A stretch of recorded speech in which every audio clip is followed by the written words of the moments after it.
श्रीमदानन्दतीर्थ भगवत्पादाचार्य गुरुभ्यो नमः। सृष्टिस्थित्यप्ययेहानिरतिदृशितमो बन्धमोक्षाश्च यस्मात् अस्य श्रीब्रह्मरुद्रप्रभृतिसुरनरद्वीषशत्रुवात्मकस्य विष्णोर्व्यस्ताः समस्ताः सकलगुणनिधिः सर्वदोषो व्यपेतः पूर्णानन्दाव्ययो यो गुरुरपि परमश्चिन्तयेतं महन्तम् जन्माद्यस्य यतोऽन्वयात् इतरतः अर्थेष्वभिज्ञस्वराट् तेने ब्रह्महृदाय आदिकवये मुह्यन्ति यं सूरयः तेजो वारिमृदां यथा विनिमयो यत्र त्रिसर्गो मृषा धाम्ना स्वेन सदा निरस्तकुहकं सत्यं परं धीमहि निगमकल्पतरोर्गलितं फलं शुकमुखादमृतद्रवसंयुतं पिबत भागवतं रसमालयं मुहुरहो रसिकाः भुवि भावुकाः नमः परस्मै पुरुषाय भूयसे सदुद्भवस्थाननिरोधलीलया गृहीतशक्तित्रितयाय देहिनामन्तर्ध्रुवायानुपलभ्यवर्त्मने अशेषवाक्जाड्यमलापहन्त्री नवं नवं स्पष्टसुवाक्प्रदायिनि ममेह जिह्वाग्रसुरङ्गनर्तकी भव प्रसन्ना वदने च मे श्रीः लसतु श्रीमदानन्दतीर्थेन्दर्नोर्दम्बरे यद्वचश्चन्द्रिका स्वान्तसन्तापं विनिकृन्तति नौमिन्यायसुधादिकृज्जयमुनीं श्रीपादराट्सन्मणीन् व्यासार्यान् विविधागमाप्तिविहरान् श्रीवादिराजानपि वन्देऽहं सवरान् रघुत्तमगुरून् वैदग्धवारां श्रीसत्यव्रतराघवेन्द्रमुनिपान् सद्बोधसध्यानपान् आपादमौलिपर्यन्तं गुरूणामाकृतिं स्मरेत् तेन विघ्नाः प्रणश्यन्ति सिद्ध्यन्ति च मनोरथाः। श्रीगुरुभ्यो नमः। को नु तत्कर्म राजर्षिर्नाभेरन्वाचरेत् पुमान् अपत्यतामगाद्यस्य हरिः शुद्धेन कर्मणा स्वस्त्यस्तु सताम् अशेषसन्मङ्गलानि भवन्तु। श्लोकैकश्रवणपठनमात्रेण कथावक्तुश्च श्रोतॄणाम् निखिलकलिकतकल्मषापनूतनपटुतरे मोक्षाद्यखिलपुरुषार्थसाधनीभूते श्रीमद्भागवते महापुराणे यत्किञ्चित् पूर्वोक्तप्रमेयानुवादः। हरिः ओम् हरिः ओम् हरिः ओम्। श्रीगुरुभ्यो नमः। ವೇದವ್ಯಾಸದೇವರ 18 ಪುರಾಣಗಳಲ್ಲಿ ಕೊನೆಯದಾಗಿ ವ್ಯಾಸರು ರಚನೆ ಮಾಡಿದ ಎಲ್ಲ ಪುರಾಣಗಳ ರಾಜ ಅಂತ ಮೆರೆಸಿಕೊಂಡ ಗ್ರಂಥ ಶ್ರೀಮದ್ ಭಾಗವತ. ಪುರಾಣಾನಾಂ ಸಾರರೂಪ ಅಂತ ಶ್ರೀಮದಾನಂದ ತೀರ್ಥರು ಭಾಗವತಕ್ಕೆ ಬಹಳ ಪ್ರಾಶಸ್ತ್ಯವನ್ನು ಕೊಟ್ಟಿದ್ದಾರೆ. 18 ಪುರಾಣಗಳಲ್ಲಿ ಆಚಾರ್ಯರು ವ್ಯಾಖ್ಯಾನ ಮಾಡಿದ ಯಾವ ಪುರಾಣಕ್ಕಿಲ್ಲ. ಮತ್ಸ್ಯ ಪುರಾಣಕ್ಕೆ, ಕೂರ್ಮ ಪುರಾಣಕ್ಕೆ, ವರಾಹ ಪುರಾಣಕ್ಕೆ ಆಚಾರ್ಯರು ವ್ಯಾಖ್ಯಾನ ಮಾಡಲಿಲ್ಲ. ಶ್ರೀಮದಾಚಾರ್ಯರು ಮಹಾಭಾರತಕ್ಕೆ ತಾತ್ಪರ್ಯ ನಿರ್ಣಯ ಬರದ ಮೇಲೆ ಪ್ರತ್ಯೇಕವಾಗಿ ಭಾಗವತಕ್ಕೆ ತಾತ್ಪರ್ಯ ಬರೆದ. ಭಾಗವತವು ಪುರಾಣವೇ, ಮತ್ಸ್ಯ ಪುರಾಣ, ಕೂರ್ಮ ಪುರಾಣ ಯಾವ ಪುರಾಣಗಳಿಗೆ ಆಚಾರ್ಯರು ತಾತ್ಪರ್ಯ ಬರಲಿಲ್ಲ. ಯಾಕೆ? 18 ಪುರಾಣಗಳಲ್ಲಿ ಭಾಗವತ ಹೊರತಾಗಿ ಎಲ್ಲವೂ ಭಗವಂತನ ಮಹಿಮೆ ಹೇಳ್ತಾ ಇದೆ. ಆದರೆ ಶ್ರೀಮದ್ ಭಾಗವತ ಇದೊಂದು ವಿಶಿಷ್ಟವಾದದ್ದು. ಅರ್ಥೋಯಂ ಬ್ರಹ್ಮಸೂತ್ರಾಣ ಭಾರತಾರ್ಥ ವಿನಿರ್ಣಯ ಗಾಯತ್ರಿ ಭಾಷ್ಯ ರೂಪೋಸೌ ವೇದಾರ್ಥ ಪರಿಬೃಂಹಿತ ಪುರಾಣಾನಾಂ ಸಾರರೂಪ ಶ್ರೀಮದ್ ಭಾಗವತಾಭಿಧ. ಯಾಕೆಂದ್ರೆ ಆಚಾರ್ಯರು ಯಾವ ಪುರಾಣಗಳನ್ನು ವ್ಯಾಖ್ಯಾನ ಮಾಡದೆ ಕೇವಲ ಭಾಗವತಕ್ಕೆ ವ್ಯಾಖ್ಯಾನ ಮಾಡಿದ್ದು. ಭಾಗವತ ಇದು ಒಂದು ಪುರಾಣಗಳ ಸಂಗಮ ಅಲ್ಲ.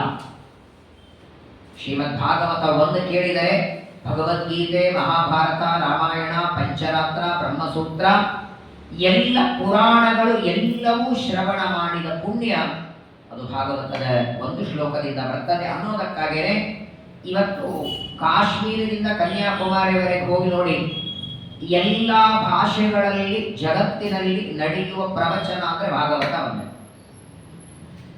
ಹರಿದ್ವಾರಕ್ಕೆ ಹೋಗ್ರಿ, ಕಾಶಿಗೆ ಹೋಗ್ರಿ, ಗಯಾಕ್ಕೆ ಹೋಗ್ರಿ, ನೈಮಿಷಾರಣ್ಯ ಶುಕಸ್ಥಳದಲ್ಲಂತೂ 12 ತಿಂಗಳು ನಡೀತಾನೆ ಇರ್ತಾರೆ. 24 ಗಂಟೆ ಹೇಳ್ತಾರೆ.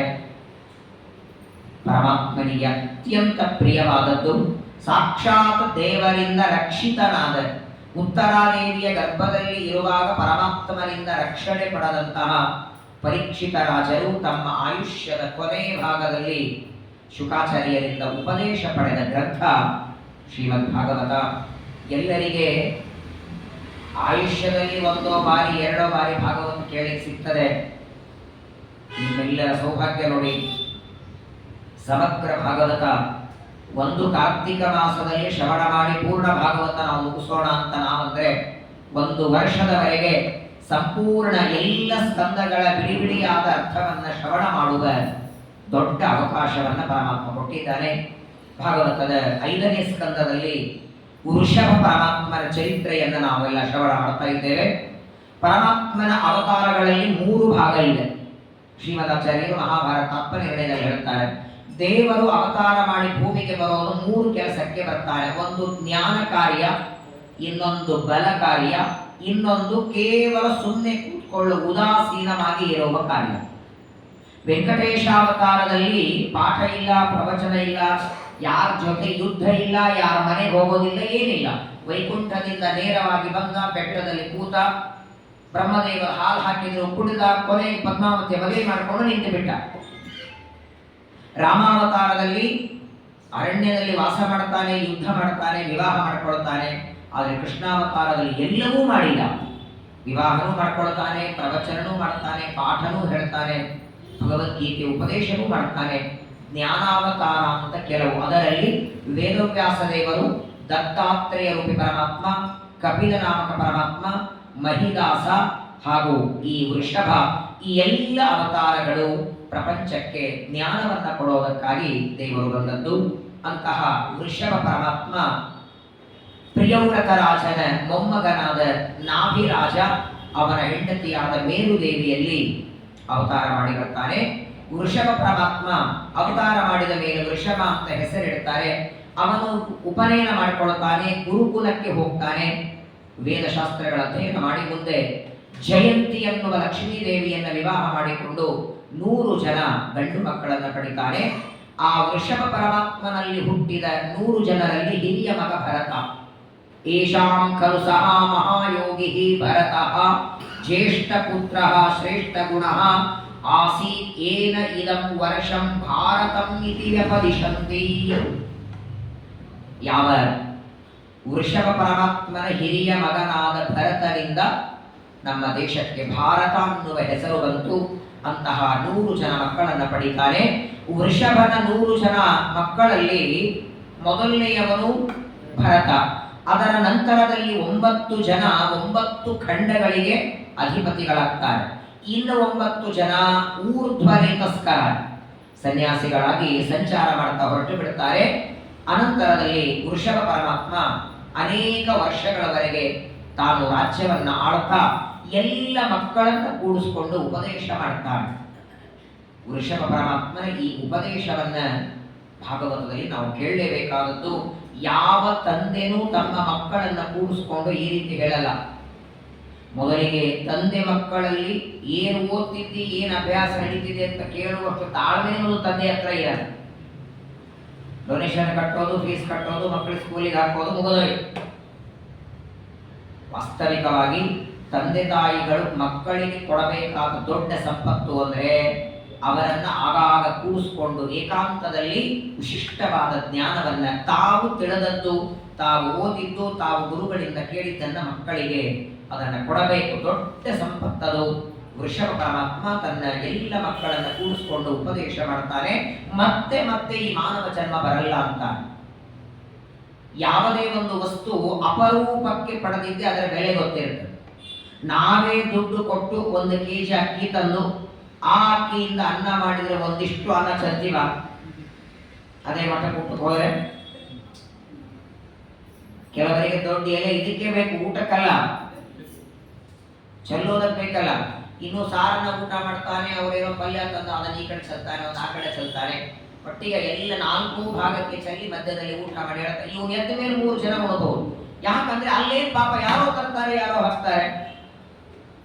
ಹಂಗೆ ತಾನು ಸಂಪಾದನೆ ಮಾಡಿದ್ದರ ಬೆಲೆ ಗೊತ್ತಿರ್ತದೆ. ಹಾಗೆ ಮಾನವ ಜನ್ಮ ಬರೋದಕ್ಕೆ ಎಷ್ಟಯ್ಯ ನಾವು ಕಷ್ಟಪಟ್ಟಿದ್ದೇವೆ. ಏಸುಕಾಯಂಗಳ ಕಳೆದು 84 ಲಕ್ಷ ಯೋನಿ ದಾಟಿ ಬಂದ ಈ ಶರೀರ, ಇದರ ಬೆಲೆ ಎಷ್ಟಿದೆ. ಮಾನವ ಜನ್ಮ ದೊಡ್ಡದು, ಇದು ಹಾನಿ ಮಾಡಿಕೊಳ್ಳಬೇಡಿ. ಎಲ್ಲ ಮಕ್ಕಳನ್ನು ಕೂಡಿಸ್ಕೊಂಡು ಪರಮಾತ್ಮ ಹೇಳ್ತಾನೆ, ನಾಯಂ ದೇಹೋ ದೇಹ ಭಾಜಾಂದ್ರ ಲೋಕೆ ಕಸ್ತತ್ ಕಾಮಾನ್ ಅರ್ಹತಿ ವಿಡ್ಭುಜಾಂಯೇ ತಪೋ ದಿವ್ಯಂ ಹ್ಯರ್ಹತ ಯೇನ ಸತ್ವಂ ಶುದ್ಧೇತ್ಯಸ್ಮಾತ್ ಬ್ರಹ್ಮ ಸುಖಂ ಅನಂತಂ. ಈ ಶರೀರ, ಮಾನವ ಶರೀರ, ಇದು ತಪಸ್ಸು ಮಾಡುವುದಕ್ಕೆ, ಜ್ಞಾನ ಸಂಪಾದನೆಗೆ, ಪರಮಾತ್ಮನನ್ನ ತಿಳಿಯೋದಕ್ಕೆ ಕೊಟ್ಟದ್ದು. ಕೇವಲ ಲೌಕಿಕ ಭೋಗ ಮಾಡುವುದಕ್ಕೆ ಕೊಟ್ಟದ್ದಲ್ಲ. ಸಾಧನ ಶರೀರವಿದು ನೀ ದಯದಿ ಕೊಟ್ಟದ್ದು, ಸಾಧಾರಣವಲ್ಲ ಸಾಧು ಪ್ರಿಯನೇ. ನಮ್ಮನ್ನು ಒಂದು ಗಿಡ ಮಾರಿ ಹೊರಗಡೆ ನಿಲ್ಲಿಸಿಬಿಟ್ಟಿದ್ರೆ ಯಾವ ಪ್ರವಚನ ಬರ್ತಿದ್ವಿ ನಾವು? ಪ್ರತಿ ದ್ವಾದಶಿ ಪಾರಣೆ ಮಾಡ್ತೀರಾ, ಆ ಗಿಡಕ್ಕೆ ಒಂದು ಸಲ ಕರೆದಿದ್ದೀರಾ? ಹೊರಗಡೆ ನೂರಾರು ನಾಯಿಗಳು ಓಡಾಡುತ್ತವೆ. ಒಂದು ಏಕಾದಶಿ ನೀವು ಬನ್ನಿ ನಾಳೆ ಪಾರಣೆಗೆ, ಪ್ರತಿ ಏಕಾದಶಿ ನಾವು ದ್ವಾದಶಿ ನಾವೇ ಮಾಡ್ತೀವಿ, ನೀವು ಬನ್ನಿ ಅಂತ ಕರ್ತೀವ? ಇರುವೆ, ಸೊಳ್ಳೆ, ಹಂದಿ, ನಾಯಿ, ಗಿಡ, ಮರ, ಪಕ್ಷಿ ಯಾವ ಜನ್ಮದಲ್ಲಿ ಹುಟ್ಟಿದರೂ ಪಾಠವೋ ಪ್ರವಚನವೋ ದೇವರ ಜ್ಞಾನವೋ ಮಾಡ್ಕೊಳ್ಳಿಕ್ಕೆ ಆಗಲ್ಲ. ಅದಕ್ಕಿದ್ದದ್ದು ಮಾನವ ಜನ್ಮ. ಆ ಜನ್ಮನು ಹೀಗೆ ವ್ಯರ್ಥವಾಗಿ ಕಳೆದು ಬಿಟ್ರೆ ಯಾವಾಗ ಸಿಗತ್ತೆ ಮತ್ತೆ? ಇದರ ಹಿಂದೆ ಯಾವ ಜನ್ಮ ಬಂದಿತ್ತು ನೆನಪಿಲ್ಲ, ಮುಂದೆ ಯಾವ ಜನ್ಮ ಬರ್ತದೆ ಗೊತ್ತಿಲ್ಲ, ಫಿಕ್ಸ್ ಇಲ್ಲ. 6:30 ಪ್ರವಚನ ಮುಗಿಯುತ್ತದೆ, ಮನೆಗೆ ಹೋಗ್ತೇವೆ ಅಂತ ಫಿಕ್ಸ್ ಇದೆ.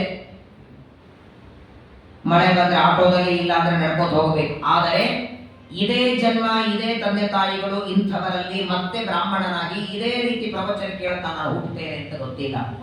ಸತ್ಯ ಸಂಕಲ್ಪನಾದ ಭಗವಂತನ ಅಧೀನ ನಮ್ಮದೇ ಪ್ರಾಚೀನ ಕರ್ಮಗಳಿಗೆ ತಕ್ಕಂತೆ ದೇವರು ಹುಟ್ಟಿಸ್ತಾರೆ. ಆದರೆ ಅಪರೂಪಕ್ಕೆ ಮಾನವ ಜನ್ಮ ದೇವರು ಕೊಟ್ಟಾಗ ಇದನ್ನು ವ್ಯರ್ಥ ಕಳಿಬಾರದು ಅಂತಾರೆ. ಯಾಕೆಂದ್ರೆ ಬಹಳ ಮಹತ್ವದ ಮಾತು. ವೃಷಭ ಪರಮಾತ್ಮ ಮಕ್ಕಳಿಗೆಲ್ಲ ಹೇಳ್ತಾರೆ, ಏನಾದರೂ ತಪಸ್ಸು ಮಾಡಿ. 9ನೇ ಸ್ಕಂದ ಭಾಗವತದಲ್ಲಿ ಮುಂದೆ ಬರ್ತದೆ ಯಯಾತಿ ರಾಜನ ಕತೆ. ಮನುಷ್ಯ ದೇಹ ಪರಮಾತ್ಮ ಕೊಟ್ಟದ್ದು ಸುಖವಾಗಿ ಭೋಗ ಮಾಡಿ ಊಟ ಮಾಡಿ ಮಲಗೋದಕ್ಕಲ್ಲ, ತಪಸ್ಸು ಮಾಡಿ ಎಂದು ಪರಮಾತ್ಮ ಹೇಳ್ತಾರೆ. ಮಕ್ಕಳೆಲ್ಲ ಕೇಳ್ತಾರೆ, ಏನ್ ತಪಸ್ಸು? ತಪಸ್ಸಂದ್ರೆ ಅರಣ್ಯಕ್ಕೆ ಹೋಗೋದಾ? ಅರಣ್ಯಕ್ಕೆ ಹೋಗಿ ಗಡ್ಡ ಬಿಟ್ಟು ಗೆಡ್ಡೆ ಗೆಣಸು ತಿನ್ನೋದಲ್ಲ ಅಂತಾರೆ. ತಪಸ್ಸು ಅಂದಾಕ್ಷಣ ಅರಣ್ಯಕ್ಕೆ ಹೋಗಬೇಕಾಗಿಲ್ಲ, ಮನೆಯಲ್ಲೇ ಇದ್ದುಕೊಂಡು ತಪಸ್ಸು ಮಾಡೋದು. ನಾನಾ ರೀತಿಯಾದ ತಪಸ್ಸುಂಟು. ಸ್ವಾಧ್ಯಾಯ ಪ್ರವಚನ ಏವೇತಿ ನಾಕೋ ಮೌದ್ಗಲ್ಯ ತದ್ಧಿ ತಪಸ್ತದ್ಧಿ ತಪಃ. ಪ್ರತಿನಿತ್ಯದಲ್ಲಿ ಪ್ರವಚನಕ್ಕೆ ತಪ್ಪದೆ ಬನ್ನಿ, ಇದೇ ಒಂದು ತಪಸ್ಸು. ನೈವೇದ್ಯದ ಅನ್ನವನ್ನು ಊಟ ಮಾಡಿ, ಅದೇ ಒಂದು ತಪಸ್ಸು. 2 ಹೊತ್ತು ಭಗವಂತನಿಗೆ ನೈವೇದ್ಯದ ಅನ್ನ ಊಟ ಮಾಡಿ, ಅದು ಒಂದು ತಪಸ್ಸು. ಮನೆಯಲ್ಲೇ ಇದ್ದು ತಂದೆ ತಾಯಿಗಳ ಸೇವೆ, ಗುರು ಹಿರಿಯರ ಸೇವೆ ಮಾಡಿದರೆ ಅದೇ ಒಂದು ತಪಸ್ಸು. ಅರಣ್ಯಕ್ಕೆ ಹೋಗಬೇಕಾಗಿಲ್ಲ. ಜ್ಞಾನಿಗಳ ದೊಡ್ಡವರ ಸೇವೆ, ಅವರ ಬಟ್ಟೆ ಒಗೆಯೋದು, ಅವರ ಊಟ ಮಾಡಿದ ಪಾತ್ರೆ ತೊಳೆಯೋದು, ಆ ಸೇವೆಯಿಂದಲೂ ಪರಮಾತ್ಮ ಅನುಗ್ರಹವಾಗತ್ತೆ. ಮಹತ್ ಸೇವಾಂ ದ್ವಾರ ರಾಹುರ ವಿಮುಕ್ತೇ ತಮೋ ದ್ವಾರಂ ಯೋಷಿತಾಂ ಸಂಗಿ ಸಂಗಂ. ವೃಷಭ ಪರಮಾತ್ಮ ಮಕ್ಕಳಿಗೆ ಹೇಳ್ತಾನೆ, ಮಹತ್ ಸೇವಾಂ, ಜ್ಞಾನಿಗಳ ಸೇವೆ ಮಾಡಿ, ದೊಡ್ಡವರ ಸೇವೆ ಮಾಡಿ. ಯಾರು ತಮ್ಮ ಮನಸ್ಸು, ದೇಹ, ಬುದ್ಧಿಯನ್ನ ದೇವರಲ್ಲಿ ತೊಡಗಿಸ್ತಾರೋ ಅಂಥವರ ಸೇವೆ ಏನಾದರೂ ಮಾಡಿ. ಕೇವಲ ಊಟ ಮಾಡುವ ಆ ರಘುತ್ತಮ ತೀರ್ಥರಿಗೆ ರೊಟ್ಟಿಯನ್ನ ಬಡಿತಾ ಇದ್ದ ವ್ಯಕ್ತಿ, ಚಿಕ್ಕ ನೈವೇದ್ಯದಲ್ಲಿ ಅಡಿಗೆ ಮಾಡುವ ರೊಟ್ಟಿ ಬಡಿಯುವ ವೆಂಕಣ್ಣ ರಘುತ್ತಮರ ಅನುಗ್ರಹದಿಂದ ದೊಡ್ಡ ವ್ಯಕ್ತಿಯಾಗಿ ಗ್ರಂಥಕಾರನಾದ. ಸಂಧ್ಯಾವಂದನೆ ಮಂತ್ರಗಳು ಬೈಪಾಠ ಬರದೇ ಇದ್ದ ವ್ಯಕ್ತಿ ಕೇವಲ ಅಡಿಗೆ ಮಾಡಿ ದೊಡ್ಡ ವ್ಯಕ್ತಿಯಾಗಿ ಇವತ್ತು ಪರಂಪರೆಯಲ್ಲಿ ಬರ್ತಾರೆ. ಪದಿರಾಜರ, ರಸರಾಜರ, ಶ್ರೀಪಾದರಾಜರ, ಪುರಂದರದಾಸರ, ಈ ಎಲ್ಲ ಜ್ಞಾನಿಗಳ ಚರಿತ್ರೆಯನ್ನು ಕೇಳಲ್ವಾ? ನೋಡಿ, ಪರಮಾತ್ಮನಿಗೆ ಈ ಆಡಂಬರ ಇದೆಲ್ಲ ಬಹಳ ಇಷ್ಟ ಇಲ್ಲ. ಕೇವಲ ಡಾಂಭಿಕವಾಗಿ, ಲೌಕಿಕವಾಗಿ ದೇವರನ್ನ ನಾನು ಒಲಿಸ್ಕೊಳ್ತೇನೆ ಅಂದ್ರೆ ಇಲ್ಲ. ದೇವರನ್ನ ನಂಬಿದ, ಪರಮಾತ್ಮನಲ್ಲಿ ಪ್ರಾಮಾಣಿಕ ಭಕ್ತಿ ಮಾಡುವ ಭಕ್ತರಿದ್ದಾರಲ್ಲ, ಅವರ ಸೇವೆ ಮಾಡಿ. ನೋಡಿ, ನೀವು ಯಾರನ್ನೇ ನೋಡಿ, ನಿಜವಾಗಿ ದೇವರನ್ನ ನಂಬಿ ಭಗವಂತನ ಸೇವೆ ಮಾಡುವ ಭಕ್ತ, ಅವನು ಇರುವ ರೀತಿನೇ ಬೇರೆ ಇರ್ತದೆ. ಅವನಿಗೆ ಆಡಂಬರ ಸೇರಲ್ಲ, ಏನೋ ಹೊರಗಿನ ಆಟೋಪಗಳೆಲ್ಲ ಮಾಡಲ್ಲ. ಇಂಥದ್ದೇ ಬೇಕು, ಅಂಥ ಅಂಚಿನ ದೋತ್ರ ಬೇಕು, ದೊಡ್ಡ ಅಕ್ಷತೆ ಬೇಕು, ದೊಡ್ಡ ತುಳಸಿ, ಏನಿಲ್ಲ. ಒಳಗಡೆ ಭಗವಂತನ ಭಕ್ತಿ ಮಾಡುವ ವ್ಯಕ್ತಿ ಜಗತ್ತಿನ ದೃಷ್ಟಿಯೊಳಗೆ ಸಿಂಪಲ್ ಆಗಿರ್ತಾನೆ. ಆದರೆ ಒಂದು ಮರಿಬೇಡಿ, ತನ್ನ ಭಕ್ತರ ಮೇಲೆ ದೇವರಿಗೆ ಅನುಗ್ರಹ ಮಾಡ್ತಾನೆ. ನೋಡಿ, ಇದೊಂದು ದೇವರ ವಿಶಿಷ್ಟ ಅವನ ಲೀಲೆನೇ ಬಹಳ ವಿಚಿತ್ರ.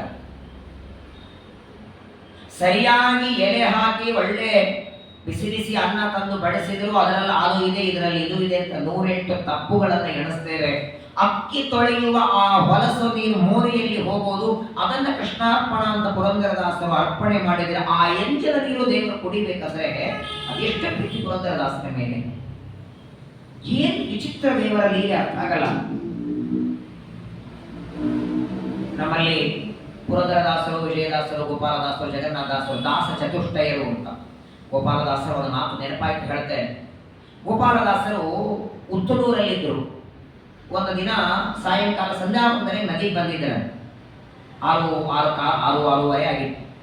ಒಬ್ಬ ಹೆಣ್ಣುಮಗಳು ತಾನೇ ಹಸುವಿನ ಹಾಲನ್ನು ಹಿಂಡಿ ಗೋಪಾಲದಾಸರ ಮನೆಗೆ ಬಂದ. ಗೋಪಾಲದಾಸರ ಹೆಂಡತಿ ಇದ್ರು. ಏನು ಬೇಕಮ್ಮ? ಇಲ್ಲ, ನಾನೇ ಹಾಲು ತಂದಿದ್ದೇನೆ, ಇವತ್ತು ರಾತ್ರಿ ದೇವರಿಗೆ ಅಭಿಷೇಕ, ದಾಸರ ಅದನ್ನು ಸ್ವೀಕಾರ ಮಾಡಬೇಕು. ಇಲ್ಲ, ದಾಸರ ಮನೆಯಲ್ಲಿ ಇಲ್ಲ, ನದಿಗೆ ಹೋಗಿದ್ದಾರೆ ಸಂಧ್ಯಾವಂದನೆ. ಸರಿ, ಅಲ್ಲೇ ಹೋಗ್ತೇನೆ, ಅಲ್ಲೇ ಕೊಡ್ತೇನೆ. ಆ ಹೆಣ್ಣು ಮಗಳು ಹಾಲಿನ ಪಾತ್ರೆ ತಗೊಂಡು ನದಿ ದಂಡೆಗೆ ಬರ್ತಾಳೆ. ದಾಸರಿಗೆ ಈ ಹಾಲನ್ನ ದೇವರಿಗೆ ಅಭಿಷೇಕ ಮಾಡಿ ನೈವೇದ್ಯ ಮಾಡಿ ಅದನ್ನ ನೀವು ಸ್ವೀಕಾರ ಮಾಡಬೇಕು. ಸರಿ ಅಂತ ಆ ಹೆಣ್ಣು ಮಗಳು ಹಾಲಿನ ಪಾತ್ರೆ ಕೊಟ್ಲಂತೆ. ದಾಸರಿಗೆ ನಮಸ್ಕಾರ ಮಾಡಿ ಪಾತ್ರೆಯನ್ನು ಆಮೇಲೆ ಕೊಡಬೇಕಲ್ಲ, ದೇವರಿಗೆ ಅಭಿಷೇಕ ಮಾಡಿ ಅದನ್ನ ಕಾಯಿಸ್ಕೊಂಡು ನೀವು ಅದನ್ನು ತಗೊಳ್ರಿ ಅಂತ ಆ ಹೆಣ್ಮಗಳು ತಾನೇ ಕೈಯಾರೆ ಹಾಲು ತೆಗೆದು ಕೊಟ್ರೆ, ಗೋಪಾಲದಾಸರು ಸಂಧ್ಯಾವಂದನೆ ಮಾಡಿ ಬರುವಾಗ ಹಾಲೆಲ್ಲ ಉಸುಕಿನಲ್ಲಿ ಚೆಲ್ಲಿಬಿಟ್ರೆ.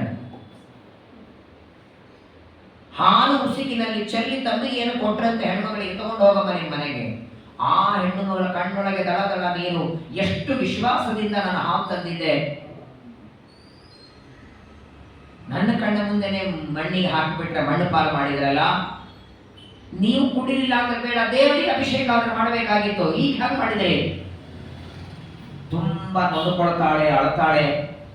ಗೋಪಾಲದಾಸರಂತಾರೆ, ಈಗ ಎಷ್ಟಾಗಿದೆ ಅಂತ, ಇನ್ನು 6:30.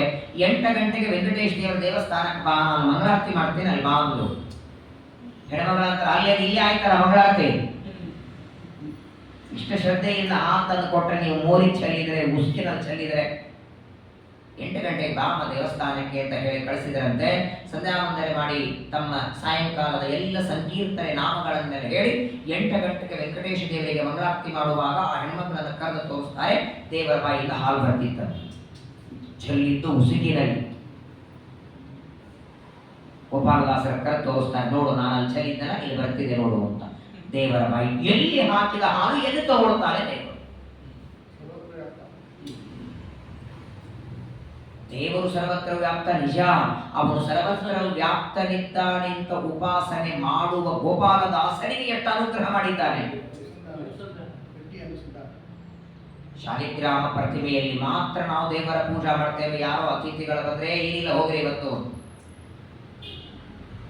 ಜ್ಞಾನಿಗಳ ಸೇವೆ ಇದೊಂದು ದೊಡ್ಡ ಬಾಗಿಲಂತೆ. ಮೋಕ್ಷಕ್ಕೆ ಹೋಗುವುದಕ್ಕೆ ದೊಡ್ಡ ಬಾಗಿಲು ಯಾವುದು ಅಂತಂದ್ರೆ ಅದು ಜ್ಞಾನಿಗಳ ಸಜ್ಜನರ ಸೇವೆ. ಅದನ್ನು ನೀವು ಮಾಡಿ. ಯಾವ ರೀತಿಯಿಂದ ಅವರ ಮನಸ್ಸಿಗೆ ಆನಂದ ಆಗುತ್ತೋ ಆ ಸೇವೆ ಮಾಡಿ. ಎಂಜಲುಗೋಮ ಮಾಡುವ ಸೇವೆಯನ್ನೇ ಮಾಡಿ. ಜನ್ಮಾಂತರದಲ್ಲಿ ಶೂದ್ರನಾದ ನಾರದರು ಮುಂದಿನ ಜನ್ಮದಲ್ಲಿ ಬ್ರಾಹ್ಮಣನಾಗಿ ಹುಟ್ಟಲಿಲ್ವಾ? ಬ್ರಹ್ಮದೇವರ ಮಗನಾಗಿ ತೊಡೆಯಿಂದ ಹುಟ್ಟಿ ಬರಲಿಲ್ವಾ? ಎಷ್ಟು ಉದಾಹರಣೆಗಳಿದೆ. ಜ್ಞಾನಿಗಳ ದೊಡ್ಡವರ ಸೇವೆ ಮಾಡಿದ್ದಕ್ಕೆ ಅದನ್ನು ನೀವೆಲ್ಲರೂ ಮಾಡಿ ಅಂತ ಮಕ್ಕಳನ್ನ ಬಹಳ ಸುಂದರವಾಗಿ ಹೇಳ್ತಾರೆ. ಯಾವ ವಿಷಯಗಳಿಂದ ನಮ್ಮ ಮನಸ್ಸು ಕೆಡ್ತದೆ, ಯಾವ ವಿಷಯಗಳಿಂದ ನಮ್ಮ ಮನಸ್ಸು ದೇವರಿಂದ ದೂರ ಮಾಡುತ್ತೆ, ಅದನ್ನು ಆದಷ್ಟು ದೂರ ಇಡಿ. ಆ ವಿಷಯಗಳಲ್ಲಿ ಆಸಕ್ತರಾಗಬೇಡಿ. ಯಾರ್ಯಾರೋ ಹೇಳಿದ ಮಾತುಗಳೆಲ್ಲ ಕೇಳಬೇಡಿ. ಸುಮಾರು ಒಂದು 2 ಅಧ್ಯಾಯ ಇದೆ. ವೃಷಭ ಪರಮಾತ್ಮ ಮಕ್ಕಳಿಗೆ ಉಪದೇಶ ಮಾಡಿದ್ದೇ ಒಂದು ವಾರ ಕೇಳಬೇಕು. ಉಪದೇಶದ ಮಾತುಗಳೇ ಅದ್ಭುತವಾದದ್ದು ಹೇಳ್ತಾನೆ ಪರಮಾತ್ಮ. ಎಲ್ಲ ಮಕ್ಕಳನ್ನು ಕೂಡಿಸಿಕೊಂಡು ಬಹಳ ಸುಂದರವಾಗಿ ದೇವರು ಉಪದೇಶವನ್ನ ಮಾಡ್ತಾನೆ. ತಂದೆನೇ ಆಗಿರಲಿ, ತಾಯಿನೇ ಇರಲಿ, ಗುರುಗಳೇ ಇರಲಿ, ಬಂಧುಗಳೇ, ಹಿರಿಯರು ಯಾರೇ ಇರಲಿ, ಅವರು ಹೇಳಿದ ಮಾತು ಯಾವಾಗ ಕೇಳಬೇಕು? ಆ ಮಾತುಗಳು ನಮ್ಮ ಸಾಧನೆಗೆ ಅನುಕೂಲ ಇದ್ರೆ, ಶಾಸ್ತ್ರ ಸಮ್ಮತ ಮಾತಾಡಿದ್ರೆ ಕೇಳಬೇಕು. ಶಾಸ್ತ್ರ ವಿರುದ್ಧವಾದ ಮಾತು ಯಾರೇ ಹೇಳಿ, ಅದು ತಂದೆನೇ ಹೇಳಿ, ಏಕಾದಶಿ ತಿನ್ನು ಅಂತ ಹೇಳಿದರೆ ಗುರುಗಳೇ ಹೇಳಿ, ತಂದೆನೇ ಹೇಳಿ, ಅವರ ಮಾತು ಮೀರಿದರೂ ಪಾಪ ಬರೋದಿಲ್ಲ. ಗುರುಗಳನ್ನ ಗುರುಗಳು ಅಂತ ಯಾವಾಗ ಕರಿಬೇಕು?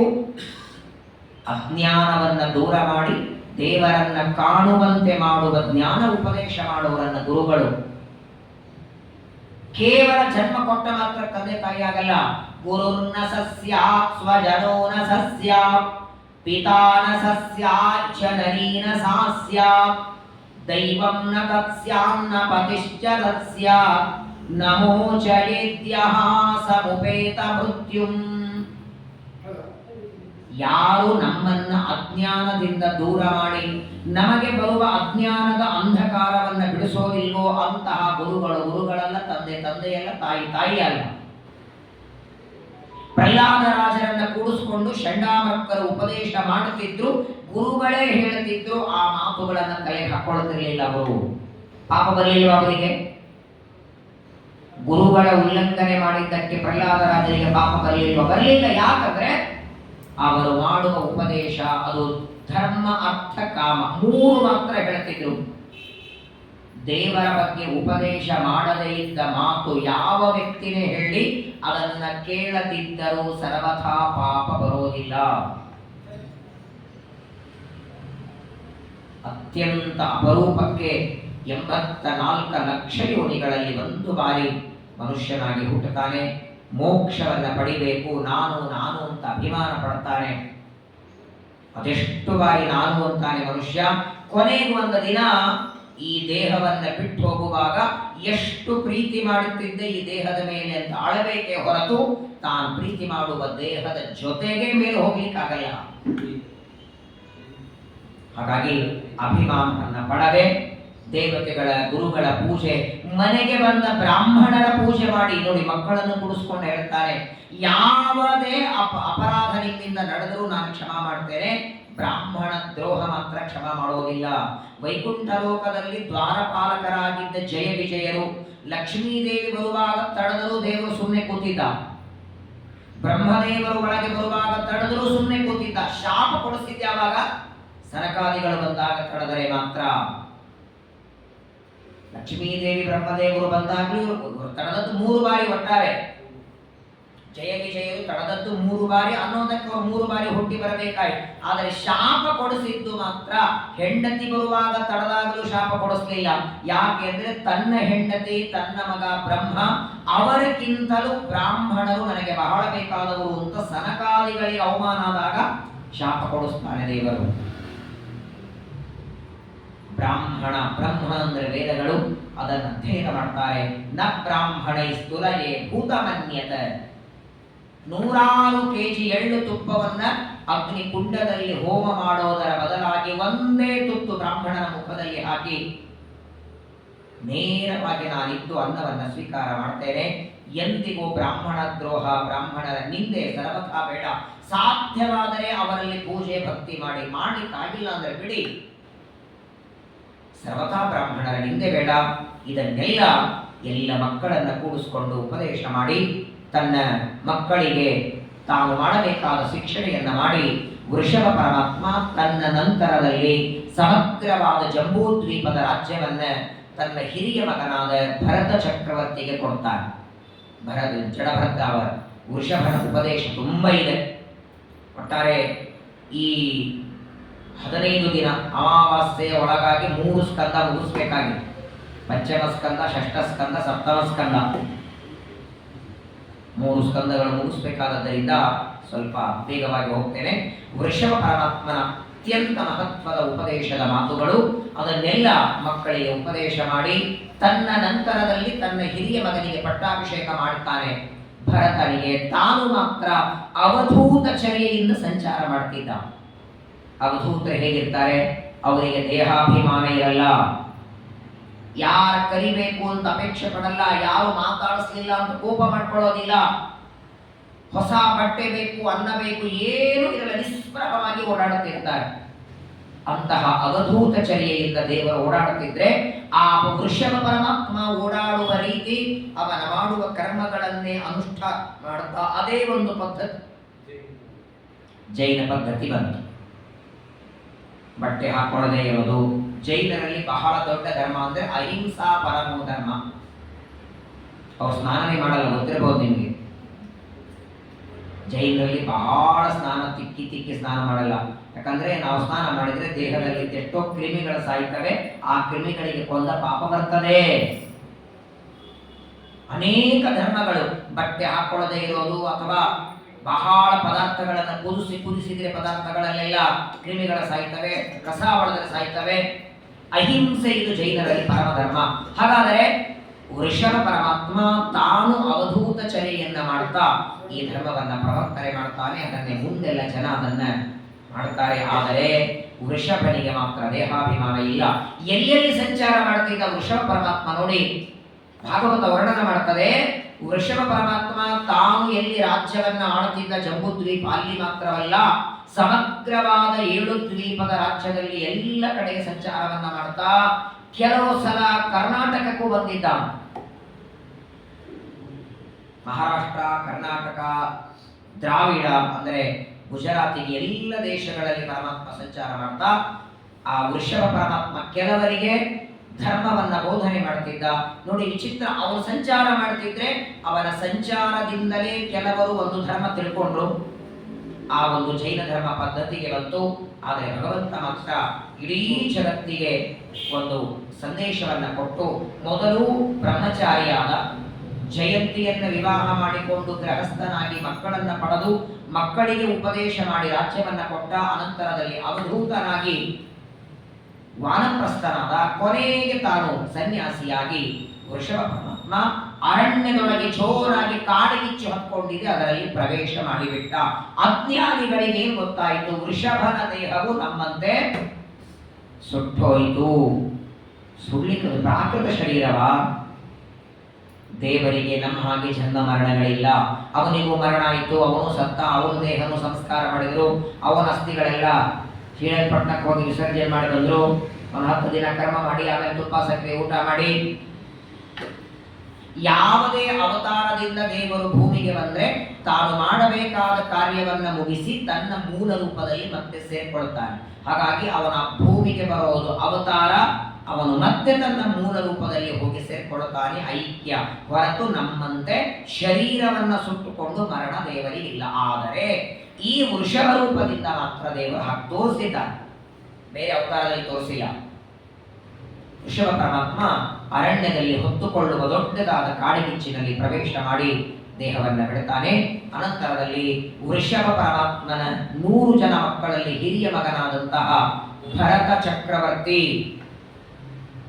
ಯಾವನಿಂದ ನಮ್ಮ ದೇಶಕ್ಕೆ ಭಾರತ ಅಂತ ಹೆಸರು ಬಂತೋ ಆ ಭರತ ತಂದೆಯ ರಾಜ್ಯವನ್ನು ಆಳ್ತಾ ಇದ್ದಾನೆ. ತಂದೆಯಾದ ವೃಷಭ ಯಾವ ರೀತಿ ರಾಜ್ಯವನ್ನ ಪಾಲನೆ ಮಾಡಬೇಕು ಅಂತ ಬೋಧನೆ ಮಾಡಿದ್ದ, ಅದೇ ರೀತಿಯಲ್ಲಿ ವೃಷಭನ ಮಗನಾದ ಭರತ ರಾಜ್ಯ ಆಳ್ತಾ ಇದ್ದಾನೆ. ಈ ಭರತನಿಗೆ 5 ಜನ ಗಂಡು ಮಕ್ಕಳಿದ್ದಾರೆ. ಸುಮತಿ, ರಾಷ್ಟ್ರಭೃತ, ಸುದರ್ಶನ, ಆವರಣ, ಧೂಮ್ರಕೇತು ಅಂತ 5 ಜನ ಗಂಡು ಮಕ್ಕಳು. ಅತ್ಯಂತ ಸಮೃದ್ಧವಾದ ಜಂಬೂದ್ವೀಪದ ರಾಜ್ಯವನ್ನು ಆಳ್ತಾ ಇದ್ದಾನೆ. ಏತದ್ವಿರಶಂ ಭಾರತಂ ಇತಿ ಆರಭ್ಯ ವ್ಯಪದಿಶಂತೆ. ಪರಮ ವಿರಕ್ತ ಇವನು. ತಂದೆಯಿಂದಲೇ ಸಾಕ್ಷಾತ್ ವೃಷಭ ಪರಮಾತ್ಮನಿಂದಲೇ ಉಪದೇಶವನ್ನ ಪಡೆದಂತಹ ಈ ಭರತ ಪಂಚಜನಿ ಎನ್ನುವ ಕನ್ಯೆಯನ್ನು ವಿವಾಹ ಮಾಡಿಕೊಳ್ತಾನೆ. ಅವಳಲ್ಲಿ 5 ಜನ ಮಕ್ಕಳನ್ನು ಪಡಿತಾನೆ. ಸಮೃದ್ಧ ರಾಜ್ಯ ಆಳುತ್ತಾನೆ. ತನ್ನ ಆಯುಷ್ಯದ ಕೊನೆ ಭಾಗ 60 ವರ್ಷದ ದೀರ್ಘಕಾಲದ ರಾಜ್ಯವನ್ನ ಆಳಿ 5 ಜನ ಮಕ್ಕಳಲ್ಲಿ ಹಿರಿಯ ಮಗ ಸುಮತಿ ಅವನಿಗೆ ತನ್ನ ಸಮೃದ್ಧವಾದ ರಾಜ್ಯವನ್ನ ಒಪ್ಪಿಸಿ ತಾನು ಏಕಾಂತದಲ್ಲಿ ಸಾಧನೆ ಮಾಡಬೇಕು ಅಂತ ಗಂಡಕಿ ನದಿಗೆ ಬರ್ತಾನೆ. ಇವತ್ತಿನ ನೇಪಾಳ ಕ್ಷೇತ್ರಕ್ಕೆ ಗಂಡಕಿ ನದಿಯಲ್ಲಿ ಒಂದು ಆಶ್ರಮ ಇದೆ, ಕುಲಹ ಋಷಿಗಳ ಆಶ್ರಮ. ಅಲ್ಲಿಗೆ ಬಂದಿದ್ದಾನೆ. ಏಕಾಂತದಲ್ಲಿ ತನ್ನ ಸಾಧನೆಯನ್ನ ಮುಂದುವರಿಸಬೇಕು ಅಂತ ಭರತ ರಾಜ ಮಕ್ಕಳಿಗೆ ರಾಜ್ಯವನ್ನು ಒಪ್ಪಿಸಿ ಬರ್ತಾನೆ. ಯಾವ ಗಂಡಕಿ ನದಿಯ ನೀರು ಹಿಗ್ಬಟ್ಟಾಗಿದೆ ಜುಮ್ಮನತೆ. ಬದರಿಯಲ್ಲಿರುವ ಅಲಕನಂದ, ಮುಕ್ತಿನಾಥರಲ್ಲಿರುವಂತಹ ಗಂಡಕಿ ನದಿ ಅತ್ಯಂತ ಭಯಾನಕ ತಣ್ಣಗಾದ ನೀರು. ಆ ಗಂಡಕಿ ನದಿಯಲ್ಲಿ ಪ್ರತಿನಿತ್ಯ 3 ಹೊತ್ತು ಸ್ನಾನ ಮಾಡಿಸಿದ್ದಾನೆ. ಸ್ನಾನ ಮಾಡಿ ದಂಡೆಗೆ ಬಂದು ಸಂಧ್ಯಾವಂದನೆಲ್ಲ ನದಿಯ ಮಧ್ಯದಲ್ಲೇ ಸೊಂಟದಷ್ಟು ನೀರಿನಲ್ಲಿ ನಿಂತು ಸೂರ್ಯನಿಗೆ ಅರ್ಘ್ಯವನ್ನ ಕೊಟ್ಟು ಆ ನೀರಿನ ಮಧ್ಯದಲ್ಲಿ ನಿಂತು ಪ್ರತಿನಿತ್ಯದಲ್ಲಿ ಲಕ್ಷ ಲಕ್ಷ ಗಾಯತ್ರಿ ಜಪ ಮಾಡ್ತಿದ್ದ. ಆಯುಷ್ಯದ ಕೊನೆ ಭಾಗ ಶಾಲಿಗ್ರಾಮ ಕ್ಷೇತ್ರ ಅಂತ ಕರೀತಾರೆ. ಸಾಕ್ಷಾತ್ ಬ್ರಹ್ಮದೇವರು ವಜ್ರಕೀಟ ಅನ್ನುವ ಹುಳವಾಗಿ ಎಲ್ಲಿ ಶಾಲಿಗ್ರಾಮವನ್ನು ಕೊರಿತಾರೋ ಆ ಕ್ಷೇತ್ರವನ್ನ ಮುಕ್ತಿನಾಥ ಕ್ಷೇತ್ರ ಗಂಡಕಿ ನದಿ ಅಂತ ಕರೀತಾರೆ. ಮೇ 14ನೇ ತಾರೀಕು ನಾವು ಮುಕ್ತಿನಾಥ ಹೊರಡ್ತಾ ಇದ್ದೇವೆ. ಅನೇಕ ಜನ ಬರ್ತಾ ಇದ್ದಾರೆ. 14ರಿಂದ 25 10-11 ದಿವಸ ಈ ವೃಷಭ ಪರಮಾತ್ಮನ ಮಗನಾದ ಭರತ ಓಡಾಡಿದ ಜಾಗ ಇವತ್ತಿಗೂ ಇದೆ. ವಿಶೇಷವಾಗಿ ಪರಮಾತ್ಮನ ಸನ್ನಿಧಾನ ನೋಡಿ. ತಾಮ್ರದ್ದು ಹಿತಾಳೆಯ ಪ್ರತಿಮೆಯಲ್ಲಿ ನಾವು ದೇವರನ್ನ ತಂದು ಕೂಡಿಸ್ಬೇಕು, ಆವಾಹನ ಮಾಡಬೇಕು. ಆವಾಹನೆ ಮಾಡಿ ಪೂಜೆ ಮಾಡಬೇಕಾದ್ರೆ ಶಾಲಿಗ್ರಾಮದಲ್ಲಿ ಆವಾಹನ ಮಾಡುವ ಅವಶ್ಯಕತೆ ಇಲ್ಲ. ಶಾಲಿಗ್ರಾಮ ಶಿಲಾಯಾಂತು ನಿತ್ಯಂ ಸನ್ನಿಹಿತೋ ಹರಿ. ಯಾವ ಶಾಲಿಗ್ರಾಮದಲ್ಲಿ ಭಗವಂತನ ಸನ್ನಿಧಾನ ಯಾವಾಗಲೂ ಇರುತ್ತದೆ ಅಂತಹ ಶಾಲಿಗ್ರಾಮ ಕ್ಷೇತ್ರದಲ್ಲಿ ಪ್ರತಿನಿತ್ಯದಲ್ಲಿ 3 ಹೊತ್ತು ಸ್ನಾನವನ್ನ ಮಾಡ್ತಾ ಆಯುಷ್ಯದ ಕೊನೆ ಭಾಗವನ್ನ ಸಾಧನೆ ಮಾಡಿ ಕಳಿಬೇಕು ಅಂತ ಭರತ ರಾಜ ಬಂದಿದ್ದಾನೆ. ಒಂದು ದಿನ ನಸಿಕಿನ ಜಾವ 4 ಗಂಟೆಗೆ ಎದ್ದು ಸ್ನಾನವನ್ನ ಮಾಡಬೇಕು ಅಂತ ಬಂದಿದ್ದಾರೆ. ಏಕದಾತು ಮಹಾನದ್ಯಾಂ ಕೃತಾಭಿಷೇಕ ನೈಗಕಂ ಇಕ ಅಭಿಷೇಕ ಏನಂ ಆಗಮ ಅವಶ್ಯಕಃ ಬ್ರಹ್ಮಾಕ್ಷರಂ ಅಧಿಗೃಣಾನಃ ಮುಹೂರ್ತತ್ರಯಂ ಉದಕಾಂತಃ ಪ್ರವಿವೇಶ. ಒಂದು ದಿನ ಪ್ರಾತಃ ಕಾಲದಲ್ಲಿ ಗಂಡಕಿ ನದಿಯಲ್ಲಿ ಸ್ನಾನವನ್ನ ಮಾಡಿ ತನ್ನ ಆಹ್ನೇಕವನ್ನ ಮಾಡ್ತಾ ಸೂರ್ಯನಿಗೆ ಅರ್ಘ್ಯವನ್ನ ಕೊಡೋದಕ್ಕೆ ಕೈಯಲ್ಲಿ ನೀರು ತಗೊಂಡಿದ್ದಾನೆ. ನಾವು ಮಾಡುವ ಕರ್ಮಗಳಲ್ಲಿ 2, ಒಂದು ನಿತ್ಯ ಕರ್ಮ, ಒಂದು ನೈಮಿತ್ತಿಕ ಕರ್ಮ. ಮಂತ್ರಾಲಯ ಪ್ರಭುಗಳು ಪ್ರಾತಃ ಸಂಕಲ್ಪ ಪದ್ಯದಲ್ಲಿ 3 ಹೇಳ್ತಾರೆ. ನಿತ್ಯ ನೈಮಿತ್ತಿಕ ಕಾಮ್ಯ ಭೇದೇನ ತ್ರಿವಿಧಂ ತ್ವತ್ಪೂಜಾತ್ಮಕಂ ಕರ್ಮ ಮದಾಜ್ಞಾಕಾರಿಭಿಃ ವಿದ್ಯಾ ಸಂಬಂಧಿಭಿಃ ದೇಹ ಸಂಬಂಧಿಭಿಶ್ಚ ತ್ವದೀಯೈಃ ಅಶೇಷ ಜನೈಃ ತತ್ಸರ್ವಂ ಕರ್ತೃತ್ವ ಕಾರಯಿತೃತ್ವಾದ್ಯನುಸಂಧಾನ ಪೂರ್ವಕಂ ಕಾರಯಿಷ್ಯೆ. ಸಂಧ್ಯಾವಂದನೆ, ಗೋಪಿಚಂದನ ಧಾರಣ, ಮುದ್ರಾಧಾರಣ, ಅಕ್ಷತೆ, ಅಂಕರ, ತೀರ್ಥ, ನೈವೇದ್ಯ, ಊಟ ಇದನ್ನೆಲ್ಲ ನಿತ್ಯ ಕರ್ಮ. ವರ್ಷಕ್ಕೆ 1 ದಿನ ತಂದೆ ತಾಯಿಗಳ ಶ್ರಾದ್ದ ಅಥವಾ ಭಾದ್ರಪದ ಚತುರ್ಥಿ ಗಣಪತಿ ಪೂಜಾ ಇದು ನೈಮಿತ್ತಿಕ. ಒಂದು ನಿಮಿತ್ತ ಇಟ್ಟುಕೊಂಡು ಮಾಡುವ ಕರ್ಮಗಳಿಗೆ ನೈಮಿತ್ತಿಕ ಕರ್ಮ ಅಂತಾರೆ. ನಿತ್ಯದಲ್ಲಿ ಆಚರಣೆ ಮಾಡುವ ಕರ್ಮಗಳನ್ನ ನಿತ್ಯ ಕರ್ಮ. ಎರಡನ್ನೂ ಮಾಡುತ್ತಿದ್ದ.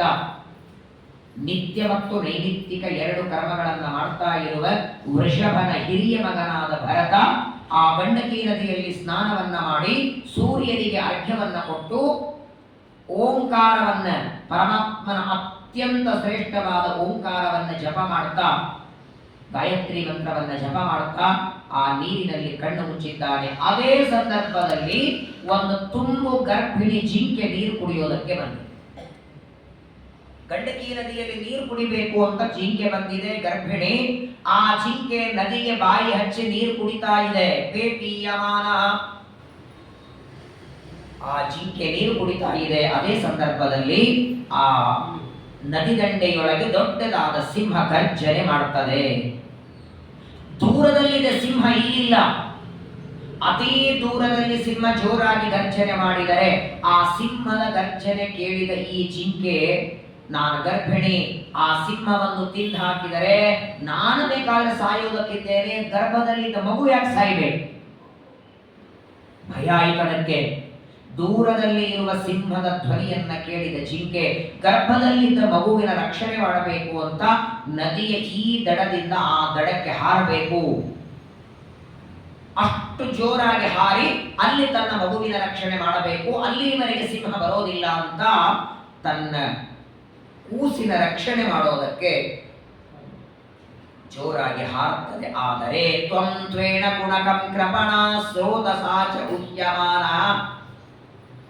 ಜಿಂಕೆಗಳಿಗೆ ಎತ್ತರವಾಗಿ ಹಾರೋದಕ್ಕೆ ಬರುತ್ತೆ, ಆದರೆ ಇದು ಗರ್ಭಿಣಿ ಜಿಂಕೆ. ಬಹಳ ಮೇಲೆ ಹಾರಲಿಕ್ಕಾಗಲಿಲ್ಲ. ಎಷ್ಟು ಪ್ರಯತ್ನ ಮಾಡಿ ನದಿಯ ಆ ದಂಡೆಗೆ ಹಾರಬೇಕು ಅಂತ ಪ್ರಯತ್ನ ಮಾಡಿದರೂ ಆ ಗರ್ಭದಲ್ಲಿದ್ದ ಮಗು ನೀರಿನಲ್ಲಿ ಬಿತ್ತು. ಜಿಂಕೆಯ ಮರಿ ನೀರಿನಲ್ಲಿ ಬೀಳುತ್ತದೆ. ಈ ತಾಯಿ ನದಿಯ ಆ ದಂಡೆಯಲ್ಲಿ ಬಿದ್ದು ಪ್ರಾಣ ಬಿಟ್ಟಿತು. ಈ ದೃಶ್ಯವನ್ನ ಸಂಧ್ಯಾವಂದನೆ ಮಾಡ್ತಾ ಇರುವಂತಹ ಭರತ ನೋಡಿದ. ತಕ್ಷಣದಲ್ಲಿ ಗಾಯತ್ರಿ ಜಪ ಮಾಡ್ತಾ ಇದ್ದವನು ಓಡಿ ಬರ್ತಾನೆ. ಆ ನೀರಿನಲ್ಲಿ ಬಿದ್ದ ಜಿಂಕೆಯ ಮರಿಯನ್ನ ಮೇಲೆ ಎತ್ತಿದ. ಅದು ಬದುಕಿತ್ತು. ಸ್ವಚ್ಛವಾಗಿ ನೀರಿನಿಂದ ತೊಳಿತಾನೆ. ತಂದು ದಂಡೆಗೆ ಇಟ್ಟ. ಸಣ್ಣ ಹುಲ್ಲು ಹಾಸಿದ. ಆ ದಂಡೆಗೆ ಹೋಗಿ ನೋಡುತ್ತಾನೆ, ತಾಯಿ ಸತ್ತೋಗಿದೆ. ಅಯ್ಯೋ ಪಾಪ, ಹುಟ್ಟುವಾಗಲೇ ತಾಯಿಯನ್ನ ಕಳ್ಕೊಳ್ತಲ್ಲ ಇದು. ಆ ಜಿಂಕೆ ಮರಿ ಮೇಲೆ ಕರುಣೆ ಬಂತು, ಕನಿಕರ ಬಂತು. ಸ್ವಲ್ಪ ಅದಕ್ಕೆ ತಿನ್ನೋದಕ್ಕೆ ಹುಲ್ಲನ್ನ ಹಾಕಿದ. ಮತ್ತೆ ತಾನು ಬಂದು ಕಣ್ಣು ಮುಚ್ಚಿ ಧ್ಯಾನವನ್ನ ಮಾಡ್ತಾ ಇದ್ದಾನೆ. ಆದರೆ ಏನ ಏಕಾಗ್ರತೆ ಮೊದಲು ಇತ್ತೋ ಆ ಏಕಾಗ್ರತೆ ಬರಲಿಲ್ಲ. ಭರತ ಚಕ್ರವರ್ತಿ ಗಂಡಕಿ ನದಿಗೆ ಬಂದದ್ದು ಸಾಧನೆಗೆ, ಏಕಾಂತದಲ್ಲಿ ದೇವರ ಸೇವೆ ಮಾಡಬೇಕು ಅಂತ ಬಂದವನು. ತಾನೇ ಆ ಗರ್ಭ ಯಾವ ಜಿಂಕೆಯ ಮರಿಯನ್ನ ಬದುಕಿಸಿದ್ದೇನೆ, ನಾನೇ ನೀರಿನಿಂದ ತೆಗೆದು ದಂಡೆಗಿಟ್ಟಿದ್ದೇನೆ, ಅದನ್ನು ಯಾರಾದರೂ ಎತ್ಕೊಂಡು ಹೋದರೆ ಅಥವಾ ಎಲ್ಲಾದರೂ ಓಡಿ ಹೋದರೆ ಅಥವಾ ಯಾವುದೋ ಒಂದು ಪ್ರಾಣಿ ಬಂದು ತಿಂದು ಹಾಕಿದ್ರೆ ಏನ್ ಮಾಡೋದು ಅಂತ ಜಪ ಮಾಡುವಾಗ ಪದೇ ಪದೇ ಕಣ್ಣು ತೆಗೆದು ನೋಡುತ್ತಿದ್ದ. ನೋಡ್ತಾನೆ, ಕಣ್ಣು ಮುಚ್ಚುತ್ತಾನೆ, ಮತ್ತೊಮ್ಮೆ ತೆಗಿತಾನೆ. ಅಷ್ಟಕ್ಕೆ ಅದರ ಮೇಲೆ ದಯಾ ಬಂತು. ಈ ಜಿಂಕೆ ಮರಿ ನನ್ನದು ಅನ್ನೋ ಅಭಿಮಾನ ಬಂತವನಿಗೆ. ಎಷ್ಟರ ಮಟ್ಟಿಗೆ ಅಭಿಮಾನ ಬಂತು ಅಂದ್ರೆ, ಆ ಜಿಂಕೆ ಮರಿಯಲ್ಲಿ ಅತೀ ಆಸಕ್ತನಾಗಿ ಬಿಟ್ಟ. ಅದಕ್ಕೆ ಹುಲ್ಲು ತಿನ್ನಿಸೋದು, ಅದಕ್ಕೆ ಸ್ನಾನಕ್ಕೆ ಹಾಕೋದು, ಮೈ ಮೇಲೆ ಹೊತ್ಕೊಂಡು ಓಡಾಡೋದು, ತಿರುಗಾಡೋದು, ಅದರ ಜೊತೆಗೆ ಇಡೀ ಪ್ರಾತಃ ಕಾಲದಿಂದ ರಾತ್ರಿಯವರೆಗೆ ಅದರ ಸೇವೆ ಮಾಡ್ತಾ ಪಾಲನ ಪ್ರೀಣನ ಲಾಲನ ಅನುಧ್ಯಾನೇನ ಆತ್ಮ ನಿಯಮಾಹ ಸಹ ಯಮಾಹ ಪುರುಷ ಪರಿಚರ್ಯಾದಯ ಏಕೈಶಃ ಕತಿಪಯ ಅರ್ಹಗರ್ಹಣೇನ ವಿಯುಜ್ಯಮಾನಾಹ ಕಿಲ ಸರ್ವಯೇವ ಉದವಸನ್. ಎಲ್ಲ ಬಿಟ್ಟ ಅಂತ 3 ಹೊತ್ತು ಸ್ನಾನ ಮಾಡ್ತಿದ್ದ. ಒಪ್ಪತ್ತು ಬಂತು, ನಾನು 3 ಹೊತ್ತು ಸ್ನಾನ ಮಾಡ್ತಾ ಕೂತ್ರೆ ಜಿಂಕೆ ಮರಿ ನೋಡೋರು ಯಾರು? ಆ ಒಂದು ಜಿಂಕೆ ಮರಿಯ ರಕ್ಷಣೆಗೆ 3 ಹೊತ್ತು ಸ್ನಾನ ಹೋಯಿತು, ಲಕ್ಷ ಲಕ್ಷ ಗಾಯತ್ರಿ ಜಪ ಹೋಯಿತು. ಏಕಾಗ್ರವಾಗಿ ಕೂತ್ಕೊಂಡು ಧ್ಯಾನ ಮಾಡ್ತಿದ್ದ. ಎಲ್ಲವನ್ನ ಬಿಟ್ಟಿದ್ದಾನೆ, ಕೇವಲ ಅದರ ಹಿಂದೆ ಬೆನ್ನು ಹತ್ತಿ ಬಿಟ್ಟ. ಅತಿಯಾದ ಆಸಕ್ತಿ ಬಂತು ಅವನಿಗೆ. ಅದರ ಜೊತೆಗೆ ಓಡಾಡ್ತಾನೆ. ರಾತ್ರಿ ಹೊತ್ತು ಮಲಗಿದ್ರೆ ಪಕ್ಕದಲ್ಲಿ ಇಟ್ಕೊಂಡು ಮಲಗ್ತಿದ್ದ. ಅದರ ಮೇಲೆ ಕೈ ಹಾಕೊಂಡು ಮಲಗಬೇಕು. ತನ್ನ ಮಕ್ಕಳನ್ನು ಇಷ್ಟು ಚೆನ್ನಾಗಿ ನೋಡಿಕೊಂಡಿರಲಿಲ್ಲ. ಅಷ್ಟು ಪ್ರೀತಿ ಅದರ ಮೇಲೆ ಬರ್ತದೆ. ಆ ಜಿಂಕೆಯ ಮರಿಯ ಮೋಹದಲ್ಲಿ ಬಿದ್ದ ಸಾಧನೆಯನ್ನೆಲ್ಲ ಮರೆತು ಬಿಟ್ಟಿದ್ದಾನೆ. ಕೊನೆಗೆ ಒಂದು ದಿನ ಇವನು ಗಾಢವಾಗಿ ಮಲಗಿದ್ದ. ಮಧ್ಯರಾತ್ರಿಯಲ್ಲಿ ಎದ್ದು ಓಡಿ ಹೋಗಿಬಿಡುತ್ತದೆ. ತನಗೆ ಕಾಲು ಬರುವವರೆಗೆ ಮಾತ್ರ ಇವನ ಹತ್ರ ಇತ್ತು. ಯಾವಾಗ ಆ ಜಿಂಕೆ ಮರಿಗೆ ಓಡುವುದಕ್ಕೆ ಶಕ್ತಿ ಬಂತೋ ಇವನನ್ನು ಬಿಟ್ಟು ಓಡೋಗಿ ಬಿಡುತ್ತದೆ. ಪ್ರಾತಃ ಕಾಲದಲ್ಲಿ ಎದ್ದು ಎಲ್ಲ ಕಡೆಗೆ ಹುಡುಕಿದ, ನನ್ನ ಬಿಟ್ಟು ಎಲ್ಲಿ ಹೋಯಿತು? ನಾನೇ ನದಿಯಿಂದ ಬದುಕಿಸಿದ್ದೇನೆ, ನಾನೇ ಆ ಜಿಂಕೆ ಮರಿಯನ್ನು ರಕ್ಷಣೆ ಮಾಡಿದ್ದೇನೆ. ಎಲ್ಲ ಗಿಡಗಳಲ್ಲಿ ನೋಡ್ತಾನೆ, ಎಲ್ಲಾದ್ರೂ ಬಿದ್ದಿದೆಯಾ, ಯಾವುದಾದ್ರೂ ಪ್ರಾಣಿ ತಿಂದು ಹೋಯ್ತಾ, ಹುಡುಕ್ತಾನೆ. ಆ ಜಿಂಕೆಯನ್ನು ಹುಡುಕುವ ನೆಪದೊಳಗೆ ತಾನು ಆಹಾರ ತಿನ್ನೋದನ್ನ ಬಿಟ್ಟ. ಕೃಷನಾದ, ಕೊನೆಗೂ ಜಿಂಕೆ ಕಾಣಲಿಲ್ಲ. ಆ ಜಿಂಕೆಯ ಮೋಹದಲ್ಲಿ ಆಹಾರವನ್ನು ಬಿಟ್ಟದ್ದಕ್ಕೆ ಕೊನೆ ಕಾಲ ಹತ್ರ ಬಂತು, ಮರಣಕಾಲ ಸಮೀಪಕ್ಕೆ ಬಂತು. ಇನ್ನೇನು ಪ್ರಾಣವನ್ನು ಬಿಡಬೇಕು. ಪ್ರಾಣ ಬಿಡುವಾಗಲೂ ಆ ಜಿಂಕೆ ಕಣ್ಣಿಗೆ ಕಾಣದಿದ್ದರಿಂದ ಅದನ್ನೇ ಸ್ಮರಣೆ ಮಾಡ್ತಾ ದೇಹ ಬಿಟ್ಟ. ಯಂ ವಾಪಸ್ಮರನ್ ಭಾವಂ ತ್ಯಜತ್ಯಂತೆ ಕಲೇವರಂ ತಂತ ವೇವೇತಿ ಕೌಂತೇಯ ಸದಾ ತದ್ಭಾವಭಾವಿತಃ. ಶ್ರೀಕೃಷ್ಣ ಗೀತೆಯಲ್ಲಿ ಹೇಳ್ತಾರೆ, ಅಂತ್ಯಕಾಲದಲ್ಲಿ ಯಾವುದರ ಸ್ಮರಣೆ ಮಾಡಿ ದೇಹ ಬಿಡುತ್ತೇವೆ ಆ ಜನ್ಮ ಬರ್ತದೆ.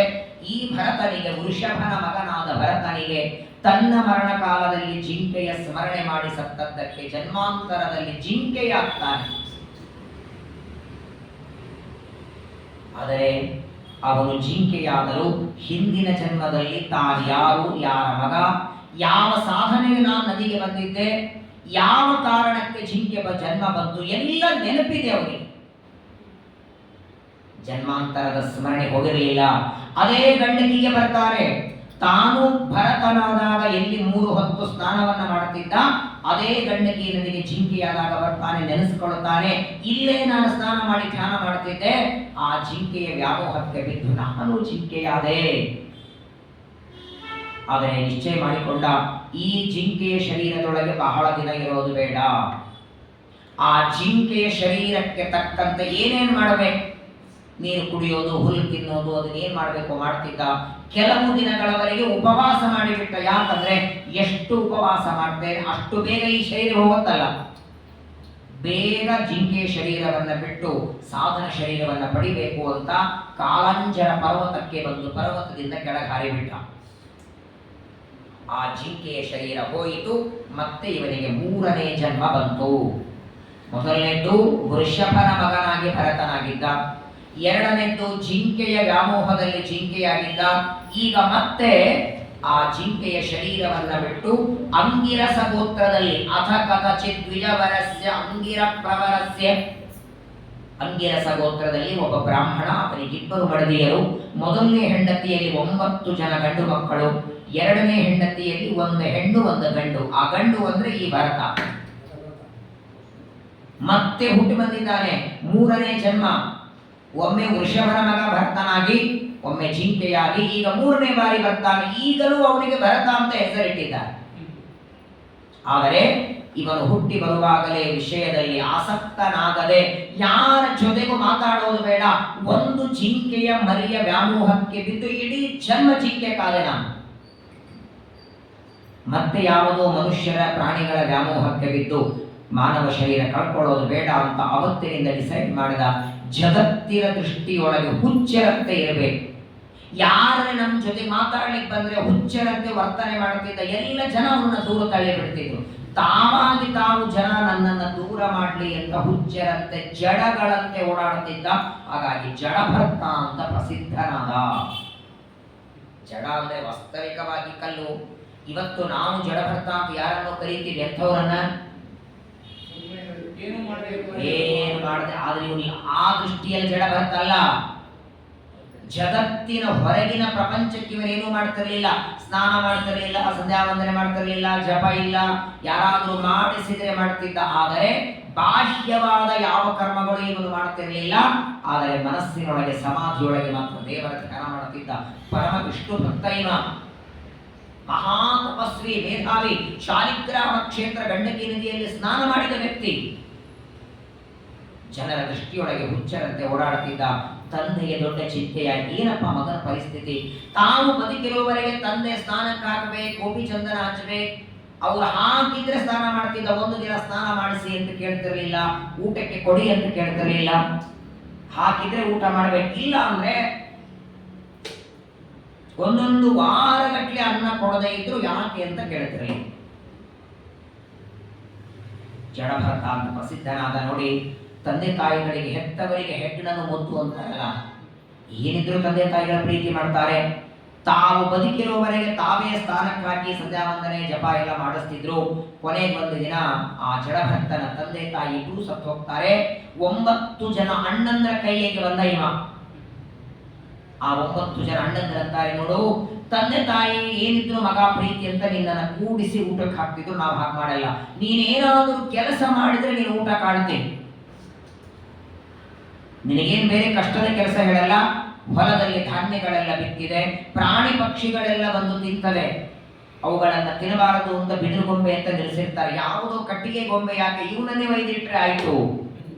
ಯಾಕಂದ್ರೆ ಇವ್ರು ಮಾಡೋ ಕೆಲಸನೂ ಅಷ್ಟೇ. ಸುಮ್ಮನೆ ಹೋಗಿ ಕೂತ್ಕೊಳ್ಳೋದಲ್ಲಿ ಏಕಾಂತದಲ್ಲಿ ಕೂತ್ಕೊಂಡು ಆ ಪ್ರಾಣಿ ಪಕ್ಷಿಗಳು ಬರದೇ ಇದ್ದಾಗ ನೋಡ್ತಾ ಕೂಡು ಅಂತ ಇದು ಕೂಡಿಸ್ತಾರೆ. ಕೂತಿದ್ದಾರೆ, ನೋಡ್ತಾ ಕೂಡ್ತಾರೆ. ಆಕಳಗಳು ಬರ್ತವೆ, ಧಾನ್ಯ ತಿಂತವೆ, ಹೋಗ್ತವೆ. ಯಾವ ಆಕಳಗಳನ್ನು ಹೊಡಿತಿರ್ಲಿಲ್ಲ. ಯಾವಾಗ ಹೊಡಿಬೇಕು ಇವನು? ಆಕಳ ತಿನ್ನುವ ಧಾನ್ಯ ನನಗೆ ಬೇಕು ಅಂತ ಅಪೇಕ್ಷೆ ಇದ್ರೆ ಹೊಡಿಬೇಕಲ್ವೇ? ನನಗೆ ಬೇಕಾದದ್ದು ಆಕಳ ತಿಂತಾ ಇದೆ ಅಂತ ಹೊಡಿಬೇಕು. ಇವನಿಗೆ ಯಾವುದರ ಮೇಲೂ ಅಪೇಕ್ಷೆ ಇರಲಿಲ್ಲ. ಆಕಳೆಲ್ಲ ಬಂದು ಧಾನ್ಯಗಳ ತಿಂತಿದ್ರೆ ಆ ಗವಾಂತರ್ಗತ ಗೋಪಾಲಕೃಷ್ಣ ಎನ್ನುವ ಕೃಷ್ಣಾರ್ಪಣ ಅಂದು ಬಿಡ್ತಿದ್ದ. ಎಲ್ಲ ವಸ್ತುಗಳಲ್ಲಿ ದೇವರನ್ನ ಕಾಣುವ ಅಪರೋಕ್ಷ ಜ್ಞಾನಿ ಇವ. ಸಾಧನೆ ಮಾಡುವ ಸಾಧಕರಲ್ಲಿ ಇಬ್ಬರು ಇರ್ತಾರೆ, ಪ್ರತೀಕಾಲಂಬನರು, ಅಪ್ರತೀಕಾಲಂಬನರು. ಪ್ರತೀಕ ಅಂದ್ರೆ ಪ್ರತಿಮೆ ಶಾಲಿಗ್ರಾಮದಲ್ಲಿ ಮಾತ್ರ ದೇವರನ್ನ ಕಾಣುವವರು. ಎಲೆ, ಹೂವು, ಹಣ್ಣು, ಗಿಡ, ಆ ಹಣ್ಣಿನ ರಸ, ಬಣ್ಣ, ಎಲೆಯಲ್ಲಿರುವ ಹಸಿರು ಬಣ್ಣ, ಪ್ರತಿಯೊಂದು ವಸ್ತುಗಳಲ್ಲಿ ದೇವರನ್ನ ಕಂಡು ಧ್ಯಾನ ಮಾಡುವ, ಪೂಜೆ ಮಾಡುವ ಅಧಿಕಾರಿಗಳನ್ನ ಅಪ್ರತೀಕಾಲಂಬನರು. ಅವರ ಕಟಿಗೆಯಲ್ಲಿ ಸೇರಿದವ. ಕಂಡಲ್ಲಿ ನಿನ್ನ ರೂಪ ಕಾಂಬುವರು, ಉಂಡು ಹುಟ್ಟದ್ದೆಲ್ಲ ನಿನ್ನ ಯಜ್ಞವೆಂಬುವರು. ಏನಾಗುವ ಜಡಭರತರ ಚರ್ಯೆ. ಪ್ರತಿನಿತ್ಯದಲ್ಲಿ ಆಕಳಗಳು ಬರಬೇಕು, ತಿನ್ನಬೇಕು, ಹೋಗಬೇಕು. ಅಣ್ಣಂದ್ರೆ ವಿಚಾರ ಮಾಡ್ತಾರೆ, ಇವನು ಯಾವ ಕೆಲಸಕ್ಕಿಲ್ಲ, ಇವನನ್ನ ನಂಬಿಕೊಂಡು ಇವನ ಮೇಲೆ ಹೊರ ಬಿಟ್ರೆ ನಾವೆಲ್ಲ ಹೊಟ್ಟೆ ಮೇಲೆ ತಣ್ಣ ಬಟ್ಟೆನೆ. ಇವನ್ ಕೆಲಸಕ್ಕಿಲ್ಲ, ಆದರೆ ಇವನನ್ನ ಮನೆಯೊಳಗಿಟ್ಕೊಂಡು ಹಾಗೆ ಊಟಕ್ಕೆ ಹಾಕ್ಲಿಕ್ಕಾಗಲ್ಲ. ಊಟಕ್ಕೆ ಹಾಕದಿದ್ರೆ ಅಯ್ಯೋ 9 ಜನ ಅಣ್ಣಂದಿದ್ರೆ ತಮ್ಮನಿಗೆ ಊಟಕ್ಕೆ ಹಾಕಲ್ಲ ಅಂತ ಜನ ಮಾತಾಡ್ತಾರೆ. ವಿಚಾರ ಮಾಡಿ 9 ಜನ ಅಣ್ಣಂದ್ರು ಮನೆ ಬಿಟ್ಟು ಹೊರಗೆ ಹಾಕ್ಬಿಟ್ರ. ಎಲ್ಲಾದ್ರೂ ಹೋಗು. ರಾಜ್ಯ ಕೊಡ್ಲಿಲ್ಲ, ಮನೆ ಕೊಡ್ಲಿಲ್ಲ, ಹೊಲ ಕೊಡ್ಲಿಲ್ಲ, ಹೊರಗೆ ಹಾಕಿ ಬಿಡ್ತಾರೆ. ಉಟ್ಟ ಬಟ್ಟೆ ಮೇಲೆ ಹೊರಟಿದ್ದಾರೆ. ಎಲ್ಲಿ ಹೋಗಬೇಕು ಗೊತ್ತಿಲ್ಲ, ಏನು ಗೊತ್ತಿಲ್ಲ. ದಾರಿಯಲ್ಲಿ ನಡೀತಾ ಹೊರಟಿದ್ದ ಒಬ್ಬ ಶೂದ್ರ ರಾಜ, ವೃಷಲೀಪತಿ. ಅವನಿಗೆ ಸಂತಾನ ಇರಲಿಲ್ಲ. ಭದ್ರಕಾಳಿಗೆ ಒಂದು ನರಬಲಿಯನ್ನ ಕೊಟ್ಟರೆ ಒಳ್ಳೆ ಸಂತಾನವಾಗತ್ತೆ ಅಂತ ಜ್ಯೋತಿಷ್ಯರಿಂದ ಕೇಳ್ಕೊಂಡು ಬಂದಿದ್ದ. ಯಾರಾದರೂ ಒಬ್ಬ ಸಿಕ್ಕರೆ ಅವರನ್ನ ಭದ್ರಕಾಳಿಗೆ ಬಲಿ ಕೊಡಬೇಕು, ತನ್ನ ಹೆಂಡತಿಯಲ್ಲಿ ಸಂತಾನವಾಗತ್ತೆ. ಯಾರಿದ್ದಾರೆ ಬಲಿ ಕೊಡೋದಕ್ಕೆ ಅಂತ ಆ ಶೂದ್ರ ರಾಜ ಹೊರಟಿದ್ದ. ಒಂದು ಗಿಡದ ಕೆಳಗೆ ಈ ಮಹಾರಾಜರು ಕೂತಿದ್ದಾರೆ, ಜಡಭರ್ತರು. ನೋಡ್ತಾರೆ, ತಲೆಯಿಂದ ಕಾಲುವರೆಗೆ ನೋಡಿದ್ರೆ, ಯಾಕಂದ್ರೆ ಬಲಿ ಕೊಡಬೇಕಾದ್ರೆ ಒಂದು ಸಣ್ಣ ಉಗುರು ಹೋಗಿರಬಾರ್ದು. ಅಂಗ ನ್ಯೂನ ಆದರೆ ಅದು ಬಲಿ ಕೊಡ್ಲಿಕ್ಕೆ ಬರಲ್ಲ. ಆ ಪಾದ ಮಸ್ತಕ ನೋಡುತ್ತಾರೆ, ಚೆನ್ನಾಗಿ ದಷ್ಟಪುಷ್ಟ ಇದ್ದ, ಗುಂಡು ಗುಂಡಾಗಿದ್ದಾನೆ. ಸೇವಕರಿಗೆ ಹೇಳ್ತಾರೆ, ಹೊತ್ಕೊಂಡ್ರೆ ಇವನ ಮೈ ಮೇಲೆ. ಯಾರು ನೀವು? ನನ್ನನ್ನು ಯಾಕೆ ಕರ್ಕೊಂಡು ಹೋಗ್ತಿದ್ದೀರಿ? ಏನ್ ಮಾಡ್ತೀರಿ? ಯಾವ ಪ್ರಶ್ನೆಗಳಿಲ್ಲ, ಮಾತೇ ಆಡ್ತಿರಲಿಲ್ಲ. ಎಲ್ಲಿ ಮಾತಾಡಿದರೆ ಮತ್ತೆ ಹಿಂದಿನ ಜನ್ಮದಂತೆ ವ್ಯಾಮೋಹಕ್ಕೆ ಬಲಿಯಾಗಿ ಮತ್ತೆ ನಾನು ಯಾವುದೋ ಜನ್ಮಕ್ಕೆ ಬರ್ತೇನೆ, ಜಿಂಕಿ ಆಗ್ತೇನೋ, ಇನ್ಯಾವುದೋ ಶರೀರಕ್ಕೆ ಬರ್ತೇನೆ ಅಂತ ಭಯದಿಂದ ಮಾತೇ ಆಡ್ತಿರಲಿಲ್ಲ. ಆ ಶೂದ್ರ ರಾಜನ ಸೇವಕರು ಹೆಗಲ ಮೇಲೆ ಹೊತ್ಕೊಂಡು ಬರ್ತಾರೆ, ರಾಜ್ಯಕ್ಕೆ ಕರ್ಕೊಂಡು ಬರ್ತಾರೆ, ಸ್ನಾನಕ್ಕೆ ಹಾಕ್ತಾರೆ, ಒಳ್ಳೆ ಹೊಸ ಬಟ್ಟೆ ಹಾಕ್ತಾರೆ, ರುಚಿ ಅಡಿಗೆಯನ್ನು ಮಾಡಿ ಊಟಕ್ಕೆ ಹಾಕ್ತಾರೆ. ಹಣೆಗೆ ಒಂದು ಕುಂಕುಮ ಹಚ್ಚಿ, ಕೊರಳಲ್ಲಿ ಒಂದು ಹೂವಿನ ಮಾಲೆ ಹಾಕಿ ಬಾರಿಸ್ತಾ ಕರ್ಕೊಂಡು ಹೊಂಟ್ರಂತೆ ಭದ್ರಕಾಳಿ ದೇವಸ್ಥಾನ. ಆ ಭದ್ರಕಾಳಿಯ ಕೈಯಲ್ಲಿರುವ ಖಡ್ಗವನ್ನು ತಗೊಂಡು ಜಡಭರ್ತನ ರುಂಡವನ್ನು ಕತ್ತರಿಸಿ ದೇವಿಗೆ ಬಲಿಯನ್ನು ಕೊಡಬೇಕು ಅಂದಾಕ್ಷಣ ಆ ಭದ್ರಕಾಳಿ ಶಿಲಾ ಪ್ರತಿಮೆಯಲ್ಲಿರುವ ಆ ಶಿಲಾ ಪ್ರತಿಮೆ ಒಡೆದು ಅಲ್ಲಿಂದ ಭದ್ರಕಾಳಿ ಹೊರಗೆ ಬರ್ತಾಳೆ. ನೋಡಿ, ಭಗವಂತನ ಸನ್ನಿಧಾನ. ದೇವರು ನಮೇ ಭಕ್ತ ಪ್ರಣಶ್ಯತಿ ಭಗವದ್ಗೀತೆಯಲ್ಲಿ ಒಂದು ಮಾತು ಹೇಳ್ತಾರೆ, ಯಾವ ಕಾರಣಕ್ಕೂ ಒಂದೇ ಒಂದು ಬಾರಿ ಅವನು ನನ್ನ ಭಕ್ತ ಅಂತಾದರೆ ಯಾವುದೇ ಸಂದರ್ಭದಲ್ಲಿ ಅವನಿಗೆ ಕೆಟ್ಟದ್ದು ಆಗೋದು ನಾನು ಸಹನೆ ಮಾಡಲ್ಲ ಅಂತಾನೆ ದೇವರು.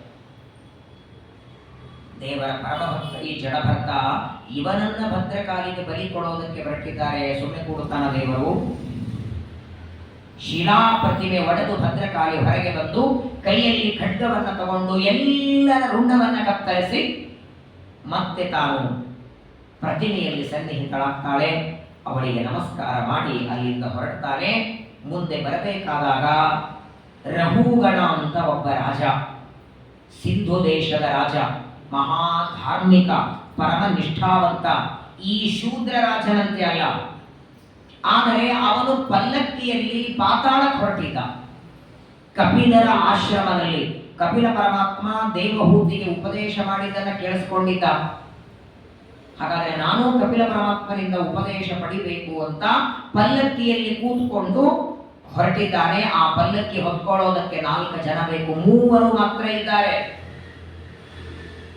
ಇನ್ನೊಬ್ಬರು ಪಲ್ಲಕ್ಕಿ ಹೊತ್ಕೊಳ್ಳೋದಕ್ಕೆ ಇಲ್ಲ. ಆ ರಹುಗಣ ತನ್ನ ಸೇವಕರಿಗೆ ಹೇಳ್ತಾನೆ, ನೋಡಿ ಇನ್ನೊಬ್ರು ಯಾರಾದ್ರೂ ಸಿಕ್ಕರೆ ಅವರ ಹೆಗಲಿ ಪಲ್ಲಕ್ಕಿ ಕೊಡಿ. ಯಾರಿದ್ದಾರೆ ನೋಡಬೇಕು. ಅಷ್ಟೊತ್ತಿಗೆ ಇವನು ದಾರಿಯಲ್ಲಿ ಹೊರಟಿದ್ದ. ಬಂದದ್ದೇ ಬಂದು ಇವನು ಹೆಗಲ ಮೇಲೆ ಪಲ್ಲಕ್ಕಿ ಇಟ್ಟು ಬಿಡುತ್ತಾರೆ. ಬರ್ತೀಯಾ ಅಂತ ಕೇಳಬೇಕಲ್ವೇ? ನೀನು ಪಲ್ಲಕ್ಕಿ ತಗೊಳ್ತಿ, ಕೇಳೋದಿಲ್ಲ, ಮಾತಿಲ್ಲ. ಅವ್ರು ಮಾತಾಡಲಿಲ್ಲ, ಇವರು ಮಾತಾಡಲಿಲ್ಲ. ನಾನು ಯಾಕೆ ಹೊತ್ಕೋಬೇಕು ಅಲ್ಲಿಲ್ಲ. ಹೆಗಲ ಮೇಲೆ ಪಲ್ಲಕ್ಕಿ ಹೊರಸ್ತಾರೆ, ನಡಿ ಅದನ್ನು ನಟ್ಟು ಬಿಡ್ತಾನೆ. 4 ಜನ ಪಲ್ಲಕ್ಕಿ ಹೊತ್ಕೊಂಡು ಹೋಗ್ತಿದ್ದಾರೆ. ಆದರೆ ಆ 4 ಜನರಲ್ಲಿ 3 ನಿಧಾನ ಹೋದರೆ ಇವನು ವೇಗ ವೇಗ ಹೋಗ್ತಿದ್ದ. ಅವರು ವೇಗ ಹೋದರೆ ಇವನು ನಿಧಾನ ಹೋಗ್ತಿದ್ದ. ಮಧ್ಯದಲ್ಲಿ ಎಲ್ಲಾದರೂ ನೀರು ಕಾಣಿಸಿದ್ರೆ ಪಲ್ಲಕ್ಕಿ ಹೊತ್ಕೊಂಡೆ ಚಿಗಿದು ಬಿಡ್ತಿದ್ದ. ಮಡಿ ಮಾಡೋ ಪ್ರಮಾಣ ಅಲ್ವೇ? ಮಧ್ಯದಲ್ಲಿ ನೀರು ಬಂದ್ರೆ ಅಥವಾ ಮಧ್ಯಗಳಿಗೆ ಇರುವೆಗಳ ಸಾಲು ಬಂತು ಅಂದ್ರೆ ಅದನ್ನು ಜಿಗಿಬೇಕು. ವಿಚಾರ ಮಾಡಿ, ಹೆಗಲ ಮೇಲೆ ಪಲ್ಲಕ್ಕಿ ಹೊತ್ಕೊಂಡು ಜಿಗಿತಾ ಹೋದ್ರೆ ಒಳ ಕೂತೊಂದು ಗತಿ ಏನಾಗಿರ್ತದೆ. ಒಮ್ಮೆ ಈ ಕಡೆ ಒಮ್ಮೆ ಈ ಕಡೆ ತಲೆ ತುಂಬ ಗುಮುಟುಗಳಾಗ್ತಿದೆ. ಬಡ್ಕೊಳ್ತಾನೆ, ಬಡ್ಕೊಂಡು ತಲೆಯೆಲ್ಲ ನೋವಾಗಿ ಕೆಳಗೆ ಇಳಿತಾನೆ. ಪಲ್ಲಕ್ಕಿಯಿಂದ ಇಳಿದು 4 ಜನರಿಗೆ ಬೈತಾನೆ. ನನ್ನ ಆಜ್ಞೆಯನ್ನು ಉಲ್ಲಂಘನ ಮಾಡಿ ಸಾಂಸರ್ಗಿಕೋಯಂ ದೋಷಃ ನರದೇವಂ ಪ್ರಮತ್ತಾಹ. ನಿಮಗೆಲ್ಲ ಅಹಂಕಾರ ಬಂದಿದೆ, ಒಬ್ಬ ರಾಜನ ಆಜ್ಞೆಯನ್ನು ಮೀರ್ತಾ ಇದ್ದೀರಿ, ನಿಧಾನವಾಗಿ ಪಲ್ಲಕ್ಕಿ ತಗೊಂಡು ಹೋಗ್ಲಿಕ್ಕಾಗಲ್ವಾ ಅಂತ 4 ಜನರನ್ನ ಬೈಯುವಾಗ ಉಳಿದ 3 ಜನ ಅಂತಾರೆ, ಸ್ವಾಮಿ ನಮ್ದಲ್ಲ, ಇದು ಸಾಂಸರ್ಗಿಕೋಯಂ ದೋಷಃ, ಸಹವಾಸ ದೋಷ ಅಂತಾರೆ ನೋಡಿ. ನಾವು 3 ಚೆನ್ನಾಗಿ ಹೊತ್ಕೊಳ್ತೀವಿ. ಇವಾಗ ಬಂದಿದ್ದಾಗಲೇ ಇವನು, ನಾವು ಬೇಗ ನಡೆದ್ರೆ ನಿಧಾನ ನಡೀತಾರೆ, ಸರಿ ಅವನು ನಿಧಾನ ನಡೆದಾನೆ ಅಂದಾಗ ನಾವು ಬೇಗ ಹೋಗ್ತೀವಿ. ಇವನಿಂದ ಈಗ ನಮಗೆ ದಂಡ ಬೀಳ್ತಾ ಇದೆ, ಸರಿ ಈಗೆಲ್ಲರೂ ಏಕಪ್ರಕಾರವಾಗಿ ನಡೀರಿ ಅಂತಾರೆ. ಮತ್ತೆ ಪಲ್ಲಕ್ಕಿ ಹೊತ್ಕೊಂಡು ನಡೀತಾರೆ. ಸ್ವಲ್ಪ ನಡೆದಾಗ ಮತ್ತೆ ಹಾಗೆ ಶುರುವಾಯಿತು. ಆಗ ರಹುಗಣ ರಾಜ 3 ಜನರನ್ನ ಬೈಲಿಲ್ಲ, ಜಡಭಕ್ತರನ್ನ ಮಾತ್ರ ಅದು ವ್ಯಂಗ್ಯವಾದ ಮಾತಲ್ಲಿ ಬೈತಾನೆ. ಪಾಪ, ಊಟ ಮಾಡಿಲ್ಲ ನೀನು, ಅನ್ನ ಇಲ್ಲ, ದೇಹದಲ್ಲಿ ಶಕ್ತಿ ಇಲ್ಲ, ವಯಸ್ಸಾಗಿದೆ, ತುಂಬಾ ಹಣ್ಣಾಗಿದ್ದಿ, ಕೃಷ ಆಗಿದ್ದಿ, ಅಂದ್ರೆ ಚೆನ್ನಾಗಿದ್ದಿ, ಗಟ್ಟಿ ಮುಟ್ಟಿ ಇದ್ದಿ, ಪಲ್ಲಕ್ಕಿ ಹೊತ್ಕೊಳ್ಳಿಕ್ಕೆ ದಾಡಿ ಇದೆ ನಿನಗೆ ಅನ್ನುವ ವ್ಯಂಗ್ಯವಾದ ರೀತಿಯಲ್ಲಿ ವೃಷಭಭಾವ ಜಡಭಕ್ತನನ್ನ ಬೈತಾನೆ. ಅವನನ್ನ ಬಯಸಿಕೊಳ್ಳುವಷ್ಟು ಬಯಸಿಕೊಂಡ. ಅವತ್ತಿನವರೆಗೆ ಮಾತೇ ಆಡದಿದ್ದ ವ್ಯಕ್ತಿ ಅವತ್ತು ಬಾಯಿ ತೆಗಿತಾನೆ ನೋಡಿ. ಇದೇ ಜಡಭಕ್ತರು ಆ ಶೂದ್ರ ರಾಜಕನ್ನನ್ನು ಹೊತ್ಕೊಂಡು ಹೋಗಿ ಬಲಿ ಕೊಡಬೇಕಂದಾಗೂ ಮಾತಾಡಿರಲಿಲ್ಲ. ರಘುಗಣ ರಾಜನಿಗೆ ಯಾಕೆಂದ್ರೆ ಇವನು ಸಾತ್ವಿಕ, ಇವನು ಸಜ್ಜನ, ಉಪದೇಶಕ್ಕೆ ಹೋಗ್ತಿದ್ದಾನೆ, ಇವನಿಗೆ ತತ್ವಜ್ಞಾನದ ಉಪದೇಶ ಮಾಡಿ ಇವನನ್ನ ದಾರಿಗೆ ತರಬೇಕು. ದಾರಿ ಬಿಟ್ಟವರನ್ನ ದಾರಿಗೆ ತರೋದೇ ಸಜ್ಜನರ ಕೆಲಸ ಅಲ್ಲವೇ? ಸಜ್ಜನನಾದಂತಹ ಜಡಭರತ ಆ ರಘುಗಣನಿಗೆ ಉಪದೇಶ ಮಾಡುವುದಕ್ಕೆ ಅವತ್ತು ಬಾಯಿ ತೆಗೆದು ಹೇಳ್ತಾನೆ. ವೃಷಭ ಪರಮಾತ್ಮ ಭರತ ಅಂತಾನೆ, ನನ್ನನ್ನ ದಪ್ಪಿದ್ದಿ, ತೆಳ್ಳಗಿದ್ದಿ, ಹಾಗಿದ್ದಿ ಅಂತ ಬೈದೆಲ್ಲ, ನೀನು ಬೈದದ್ದೆಲ್ಲ ಶರೀರಕ್ಕೆ, ನನಗಲ್ಲ ಅಂದ. ದೇಹ ಬೇರೆ, ಜೀವ ಬೇರೆ. ಬದುಕಿದ್ದಿ, ಹೆಣ ಇದ್ದಂಗಿದ್ದಿ ಅಂತೆಲ್ಲ ಜನ್ಮ, ಮರಣ, ಹಸಿವೆ, ನೀರಡಿಕೆ, ಹೋಗೋದು ಬರೋದು, ಸುಖ ದುಃಖ, ಮಾನ ಮೋಹ ಎಲ್ಲವೂ ದೇಹಕ್ಕೆ. ಜೀವನಿಗೆ ಇಲ್ಲ. ನೈನಂ ಛಿಂದಂತಿ ಶಸ್ತ್ರಾಣಿ ನೈನಂ ದಹತಿ ಪಾವಕಃ ನ ಚೈನಂ ಕ್ಲೇದಯತ್ಯಾಪೋ ನ ಶೋಷಯತಿ ಮಾರುತಃ. ನೀರು ಹಾಕಿದರೆ ತೊಯ್ಯೋದಿಲ್ಲ, ಬಿಸಿಲಿಗಿಟ್ಟರೆ ಒಣಗೋದಿಲ್ಲ, ಬೆಂಕಿಯಲ್ಲಿ ಸುಡೋದಿಲ್ಲ, ಅವನೇ ಜೀವ. ಎಲ್ಲವೂ ಶರೀರಕ್ಕೆ ನೀನು ಬೈದದ್ದು ನನಗಲ್ಲ ಅಂದ್ರು ಜಡಭಕ್ತರು. ಯಾಕೆ ನನಗಲ್ಲ ಅಂದ್ರೆ ನೀನು ಬೈದಾಗೆಲ್ಲ ನನಗೆ ಭಯ, ಯಾವಾಗ ದುಃಖ ಆಗ್ತಿತ್ತು, ಶರೀರದ ಮೇಲೆ ಅಭಿಮಾನ ನನಗಿದ್ರೆ. ದೇಹಾಭಿಮಾನವನ್ನೇ ತೊರೆದವನು ನಾನು, ನಿನ್ನಿಂದ ನನಗೆ ಯಾವ ಲಾಭವಿಲ್ಲ. ಅಷ್ಟಕ್ಕೂ ನನ್ನನ್ನ ಹೊತ್ಕೊಳ್ತಿಯಲ್ಲ, ನಿನ್ನ ಭಾರ ನಾನೇ ಹೊತ್ಕೊಳ್ಳಿ ಅಂತಾರೆ. ಯಾರ ಭಾರವನ್ನು ಯಾರು ಹೊತ್ಕೊಳ್ಳೋರಲ್ಲ, ಎಲ್ಲರ ಭಾರವನ್ನು ಹೊತ್ಕೊಳ್ಳೋರಿದ್ದಾನೆ. ಅನಂತ ಕೋಟಿ ಬ್ರಹ್ಮಾಂಡವನ್ನ ತನ್ನ ಒಂದು ಕೂದಲ ಕಿತ್ತಿದರೆ ಅಲ್ಲಿ ತೆಗೆ ಬೀಳ್ತದಲ್ಲ, ಅದಕ್ಕೆ ಲೋಮ ಗರ್ತ ಅಂತಾರೆ. ಗರ್ತ ಅಂದ್ರೆ ತೆಗ್ಗು, ಲೋಮ ಅಂದ್ರೆ ಕೂದಲು. ಒಂದು ಕೂದಲು ತೆಗೆದರೆ ತೆಗ್ಗು ಬೀಳ್ತದಲ್ಲ, ಆ ತೆಗ್ಗಿನೊಳಗೇನೆ ಅನಂತ ಕೋಟಿ ಬ್ರಹ್ಮಾಂಡ ಇಡಬಲ್ಲ ಅಂತ ದೇವರು. ಆ ಭಗವಂತನ ದಾಸ, ಅವನ ಸೇವಕರು. ನೀನು ಒಬ್ಬ ದೇವರ ಸೇವಕ, ನಾನೊಬ್ಬ ಸೇವಕ. ನೀ ಎಲ್ಲಿ ರಾಜ, ನಾನೆಲ್ಲಿ ಪ್ರಜಾ, ನಾನ್ಯಾಕೆ ನಿನ್ನ ಪಲ್ಲಕ್ಕಿಯಲ್ಲಿ ಹೊತ್ಕೊಳ್ಳೋದು? ಅನೇಕ ಮಾತಿನೊಳಗೆ ಉಪದೇಶವನ್ನ ಶುರು ಮಾಡ್ತಾರೆ ಜಡಭಕ್ತರು. ಅವತ್ತಿನವರೆಗೆ ಮಾತೇ ಆಡದಿದ್ದ ವ್ಯಕ್ತಿ ಮಾತಾಡಿದರೆ ರಥದಲ್ಲಿ ಆ ಪಲ್ಲಕ್ಕಿಯಲ್ಲಿ ಕೂತಂತಹ ರಘುಗಣ ಹೊರಗೆ ಬರ್ತಾರೆ. ಸಾಷ್ಟಾಂಗ ನಮಸ್ಕಾರ ಹಾಕಿದ, ಯಾರು ಸ್ವಾಮಿ ನೀವು ಅಂತಾರೆ. ನಿಮ್ಮ ತಲೆಯ ಕೂದಲು, ನೀವು ಉಟ್ಕೊಂಡ ಬಟ್ಟೆ ಯಾವುದೋ ಹುಚ್ಚು ಹೊರಟಿದೆ, ಯಾರೋ ಅಣ್ಣ ತಮ್ಮಂದ್ರಿಲ್ಲ, ಇದು ಅನಾಥ ಇದೆ ಅಂತ ಹೆಗಲ ಮೇಲೆ ಪಲ್ಲಕ್ಕಿ ಕೊಟ್ರೆ, ಮಾತಿನಲ್ಲಿ ತತ್ವಜ್ಞಾನ ಉಪದೇಶ ಮಾಡ್ತಾ ಇದ್ದೀರಲ್ಲ, ತಾವು ಯಾರು ಹೇಳಿ? ಗಟ್ಟಿ ಕಾಲು ಹಿಡಿದಂತೆ ರಘುಗಣ ರಾಜ ಅಂತಾನೆ, ನೀನ್ ಯಾರು ಅಂತ ನಿಮ್ಮ ಪರಿಚಯ ಹೇಳೋದು ಹೊರತು ನಿಮ್ ಕಾಲು ಬಿಡಲ್ಲ ಅಂತಾನೆ. ಯಾಕೆ ಅಂದ್ರೆ ಇಂದ್ರದೇವರು ವಜ್ರಾಯುಧ ಹಾಕ್ತೇನೆಂದ್ರು ನಾನು ಭಯ ಪಡಲ್ಲ. ನಾಹಂ ವಿಶಂಕೆ ಸುರರಾಜ ವಜ್ರ ನತ್ರೆಕ್ಷ ಶೂಲಾನ್ನ ಯಮಸ್ಯ ದಂಡ ನಾಜ್ಞರ್ಕ ಸೋಮಾನಲ ವಿತ್ತ ಪಾಸ್ತ್ರ ಶಂಕೆ ಭೃಶಂ ಬ್ರಹ್ಮ ಕುಲಾವಮಾನ. ಇಂದ್ರದೇವರು ವಜ್ರಾಯುಧ ಹಾಕ್ತೇನೆ ಅಂದ್ರೆ ಭಯ ಇಲ್ಲ, ಯಮದೇವರು ದಂಡ ಹಾಕ್ತೇನೆ ಅಂದ್ರೆ ಹೆದರೋದಿಲ್ಲ, ಯಾವ ದೇವತೆಗಳ ಆಯುಧಕ್ಕೂ ಹೆದರೋದಿಲ್ಲ. ನಾನು ಹೆದರೋದು ಒಂದಕ್ಕೆ, ಬ್ರಾಹ್ಮಣನ ದ್ರೋಹ ನನ್ನಿಂದ ನಡೆದರೆ ಮಾತ್ರ ಭಯ ಪಡ್ತೇನೆ. ಯಾಕಂದ್ರೆ ಬ್ರಾಹ್ಮಣ ದ್ರೋಹ ಅದು ನಮ್ಮನ್ನ ಮಾತ್ರವಲ್ಲ, 21 ತಲೆಮಾರಿನವರೆಗೆ ನರಕದಲ್ಲಿ ಬೆಳೆಸ್ತದಂತ. ದಯಮಾಡಿ ತಾವು ಯಾರಿದ್ದೀರಿ ಹೇಳಿ ಅಂತ ರಘುಗಣರಾಜ ಕೇಳಿದಾಗ ಜಡಭರತರಂತಾರೆ, ಅಹಂ ಪುರಾತೀತ, ನನ್ನ ಹೆಸರು ಭರತ, ನಾನು ವೃಷಭನ ಮಗ. ಮೊದಲು ಭರತನಾಗಿದ್ದೆ, ಆಮೇಲೆ ಜಿಂಕೆಯ ವ್ಯಾಮೋಹದಿಂದ ಜಿಂಕೆಯಾದೆ, ಮತ್ತೆ ಈಗ ಜಡಭರತನಾಗಿದ್ದೇನೆ. ನಿನಗೆ ಉಪದೇಶ ಮಾಡಬೇಕು ಅಂತ ನಾನು ಇಲ್ಲಿವರೆಗೆ ಬಂದೆ. ಏನು ಆನಂದ ನೋಡಿ. ಸುತಳ ಲೋಕಕ್ಕೆ ಹೋಗಿ ಕಪಿಲ ಪರಮಾತ್ಮನಿಂದ ಉಪದೇಶ ಪಡಿಬೇಕು ಅಂತ ಹೊರಟವನಿಗೆ ದಾರಿಯಲ್ಲೇ ಉಪದೇಶಕ್ಕೆ ಗುರುಗಳು ಸಿಕ್ಕರಲ್ಲ, ಅಲ್ಲಿವರೆಗೆ ಯಾಕೆ ಹೋಗಬೇಕು? ಆ ರಘುವನ ರಾಜ ಜಡಭಕ್ತನಿಗೆ ಅನೇಕ ಪ್ರಶ್ನೆಗಳನ್ನ ಕೇಳ್ತಾನೆ, ಉಪದೇಶ ಮಾಡ್ತಾರೆ. ಈ ಉಪದೇಶಕ್ಕೆ ಭವಾಟವಿ ವರ್ಣನ ಅಂತ ಕರೀತಾರೆ. ಸಂಸಾರ ಇದೊಂದು ಅರಣ್ಯ, ಅಡವಿಯಲ್ಲಿ ಹೋಗೋದಕ್ಕೆ ದಾರಿ ಸಿಗತ್ತೆ, ತಿರುಗಿ ಬರೋದಕ್ಕೆ ಸಿಗಲ್ಲ. ಹಾಗೆ ಸಂಸಾರದಲ್ಲಿ ಹೋಗೋದಕ್ಕೆ ದಾರಿ, ಹೊರಗೆ ಬರೋದಕ್ಕಿಲ್ಲ. ಆ ಭವಾಟವಿ ವರ್ಣನ ತುಂಬಾ ವಿಸ್ತಾರವಾದದ್ದು. ಅದನ್ನ ಜಡಭಕ್ತರು ರಘುಗಣಿಗೆ ಉಪದೇಶ ಮಾಡ್ತಾರೆ, ರಘುಗಣನ ಉದ್ಧಾರವನ್ನು ಮಾಡುತ್ತಾರೆ. ಮುಂದೆ ಈ ಜಡಭಕ್ತರ ವಂಶದಲ್ಲಿ ಗಯ ಅನ್ನುವಂತಹ ಒಬ್ಬ ರಾಜ ಬರ್ತಾನೆ. ಅವರ ಚರಿತ್ರೆಯವರೆಗೆ ಶುಕಾಚಾರ್ಯರು ಪ್ರಿಯವ್ರತ ರಾಜನ ವಂಶದ ಕಥೆಯನ್ನ ಇಲ್ಲಿವರೆಗೆ ವಿಸ್ತಾರವಾಗಿ ನಿರೂಪಣೆ ಮಾಡಿ, ಮತ್ತೆ ಮಧ್ಯದಲ್ಲಿ ಪರೀಕ್ಷಿತ ರಾಜರು ಪ್ರಶ್ನೆ ಕೇಳ್ತಾರೆ, ಸ್ವಾಮಿ ನನಗೆ ಖಗೋಳ ಮತ್ತು ಭೂಗೋಳಗಳ ಬಗ್ಗೆ ವಿವರಣೆಯನ್ನ ಮಾಡಿ, ನರಕಗಳ ಬಗ್ಗೆ ವರ್ಣನೆಯನ್ನ ಮಾಡಿ, ಒಟ್ಟಾರೆ ನಕ್ಷತ್ರಗಳು ಎಲ್ಲಿವೆ, ಎಷ್ಟಿವೆ, ಹೇಗಿವೆ, ಇದೆಲ್ಲದರ ಬಗ್ಗೆ ಕೇಳುವ ಅಪೇಕ್ಷೆ ಇದೆ, ನದಿ ಸಮುದ್ರಗಳ ಬಗ್ಗೆ ಎಲ್ಲ ಕೇಳುವ ಅಪೇಕ್ಷೆ ಇದೆ ಅಂತ ಪರೀಕ್ಷಿತರು ಪ್ರಶ್ನೆ ಕೇಳ್ತಾರೆ. ಶುಕಾಚಾರ್ಯರು ಅದಕ್ಕೆ ಉತ್ತರವನ್ನ ಕೊಡುತ್ತಾರೆ.